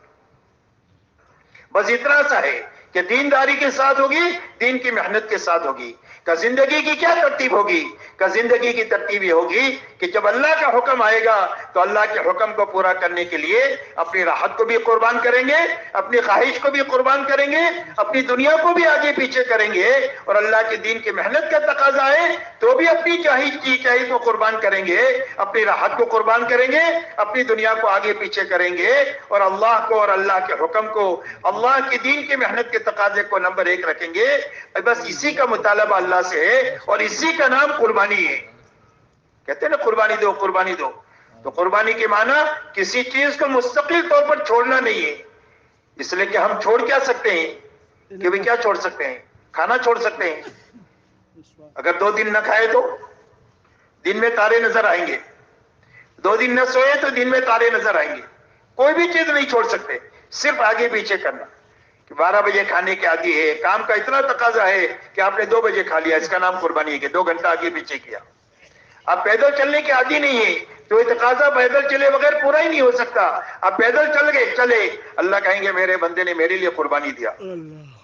آپ 8 گھنٹہ سونے کے عادی ہے، کام کی وجہ سے 1 گھنٹہ آپ نے قربانی دیا، کم سوئے، اللہ کہیں گے میرے لیے قربانی دیا۔ فجر کے وقت میں آپ سو رہے، اذان ہوئی، آپ نے لحاف پھینکا، مسجد کی طرف چلے، اللہ کہیں گے میرے بندے نے میرے لیے قربانی دیا۔ تو حکم کو پورا کرنے کے لیے اور دعوت کے تقاضوں کو پورا کرنے کے لیے اپنی چاہتوں کو قربان کرنا، اپنی دنیاوی ترتیب کو تھوڑا سا آگے پیچھے کرنا، اسی کا نام قربانی ہے۔ میرے دوستوں، محنت کا یہ رخ اتنا طاقتور ہے کہ اگر یہ مجمع میں ایک معتدل مجمع میں زندہ ہو جائے تو صدیوں میں جو نقصان ہوا ہے اس کی تلافی سالوں میں ہو جائے۔ آپ اندازہ لگائیں، حضرت عیسیٰ علیہ السلام اور حضور صلی اللہ علیہ وسلم کے بیچ میں 650 سال کا زمانہ ہے جس میں کوئی نبی نہیں آئے۔ انسانوں میں جہالت آخری درجے کی اور انسانوں میں گمراہی آخری درجے کی، اور یہ ساری جہالت اور گمراہی صرف 23 سال میں ختم ہو گئی۔ کتنے سال میں؟ صرف 23 سال میں محنت اتنی طاقتور ہے، جب محنت کا صحیح رخ ہو جائے تو صدیوں میں جو نقصان ہوا ہے اس کی تلافی سالوں میں ہو جاتا۔ اور اللہ تعالیٰ نے مجمع بھی بنا دیا 23 سالہ محنت کے نتیجے میں، اور ماحول بھی بنا دیا کہ جس کو دنیا کے سامنے پیش کر سکتے ہیں کہ یہ اسلام ہے اور یہ مسلمان ہے، اور ان کی دعوت اسلموا تسلموا کا اسلام لاؤ سلامتی ملے گی کا کون سا اسلام کا ہمارے جیسے ہو جاؤ۔ ایسا پاکیزہ ماحول بن گیا پورے حجاز کا، خصوصیت کے ساتھ مدینہ منورہ کا، کہ وہاں پر کوئی بے ایمان آ جائے تو 3 دن سے زیادہ بے ایمانی پر باقی نہیں رہ سکتا ہے، اور اگر کوئی جماعت دین سیکھنے کے لیے آ جائے تو 2 ہفتے میں دین کی سمجھ حاصل کر کے واپس چلی جائے۔ یہ دونوں بڑے بڑے کام صرف 23 سال کی صحیح محنت کے نتیجے میں آئے۔ اس لیے میرے دوستو پورا مجمع یہ طے کرو کہ انشاءاللہ تدریجی طور پر ہمیں محنت کے اس رخ تک جانا ہے، کہ بھائی جانا ہے۔ کون کون اس کے لیے تیار ہے؟ ماشاءاللہ پورا مجمع وہاں کے لیے تیار ہے۔ اب میرے دوستو وہاں تک پہنچنے کے لیے آسان راستہ یہ ہے کہ ہمارے بڑوں نے جو ترتیب ہمارے لیے وقت لگانے کی کیا ہے، سال ہے، 7 مہینہ ہے، 4 مہینہ ہے، ایک مرتبہ ایسا اچھا لگا دینا کہ ہمارے دلوں کا رخ بھی صحیح ہو جائے، ہمارا فکر بھی صحیح ہو جائے۔ کیا ہو جائے؟ ایک تو ہمارے دلوں کا رخ صحیح ہو جائے اور ایک ہمارا فکر صحیح ہو جائے۔ اس کے لیے اچھا وقت ایک مرتبہ لگا دینا کہ وقت بھی پورا ہو جائے، اعمال بھی پورے ہو جائے، کرنے کے سارے کام کرتے ہوئے اور بچنے کی ساری چیزوں سے بچتے ہوئے اپنا وقت لگانا۔ ہر جگہ سے اللہ کے راستے میں جماعت نکالنے کے لیے ہر گھر ہر فرد پر محنت کرنا، اللہ سمجھانا، آخرت سمجھانا، دین میں کامیابی بے دینی میں ناکامی سمجھانا، اور ان کو اللہ کے راستے میں نکلنے کے لیے تیار کرنا۔ جو بچ گئے ہیں ان کو مسجد وار جماعت بنا کر مقامی محنت پر ڈالنا۔ دن بھر محنت کے بعد رات کو اللہ کے سامنے گھنٹوں نماز میں اور دعا میں اور آہوزاری میں لگنا، ایسا اچھا وقت لگانا کہ ہمارے دلوں کا رخ بھی صحیح ہو جائے اور ہمارا فکر بھی صحیح ہو جائے۔ اس کے بعد واپس آ جائے گھر کاروبار میں، دینداری اور دین کی محنت کے ساتھ رہے۔ اللہ ہمت دے، ہر سال 4 مہینہ لگائیں، مہینے میں 10 دن لگائیں، اس سے زیادہ بھی لگائیں، اور اپنا روزانہ 8 گھنٹہ لگائیں۔ اللہ ہمت دے تو آدھا دن لگائیں، آدھی رات لگائیں۔ غرض یہ کہ محنت میں آگے بڑھے، اتنا نہیں تو کم سے کم 10واں حصہ لگاتے ہوئے آگے کی چیز کو اللہ سے مانگتے ہوئے جب چلتا رہیں گے تو اللہ تعالیٰ منزل تک پہنچا دیں گے، نہیں پہنچے تو اللہ ان کے ساتھ حشر فرما دیں گے۔ اس لیے میرے دوستوں پورا مجمع یہ طے کرو کہ محنت کے اس رخ پر انشاءاللہ اچھی طریقے سے ہم کو آنا ہے، کہ بھائی آنا ہے بھائی۔ تو اب اس کے لیے بتاؤ، سال کے لیے 7 مہینے کے لیے، اور جن کا آج تک 4 مہینہ نہیں لگا وہ تو کھڑے ہو کر کے بتا دے کہ انشاءاللہ اس اجتماع سے ہم 4 مہینہ لگا کر کے اچھا وقت لگا کر اپنی زندگی کا رخ بھی صحیح کریں گے، اپنی فکر کو بھی صحیح گے۔ کھڑے ہو کر نام لکھاؤ۔ اللہ تعالیٰ قبول فرمائے۔ محمد جمال جین نقد 4 مہینے، اللہ قبول فرمائے۔ اللہ 4 مہینے۔ بھائی کا نام رفیع سے نام کیا ہے آپ کا بھائی؟ اور بھائی کوئی ساتھی جاوے نہیں، تشکیل پوری ہونے کے بعد چند باتیں اور بھی کہنی ہے، وہ سن کر پھر جائیں۔ ٹانک سے 7 مہینے کی 2 جماعتیں نقد، اللہ قبول فرمائے، آسان فرمائے۔ محمد فاروق صاحب جی 4 مہینے کے لیے نقد، اللہ قبول فرمائے، آسان، ماشاءاللہ۔ خضرہ مسجد سے 1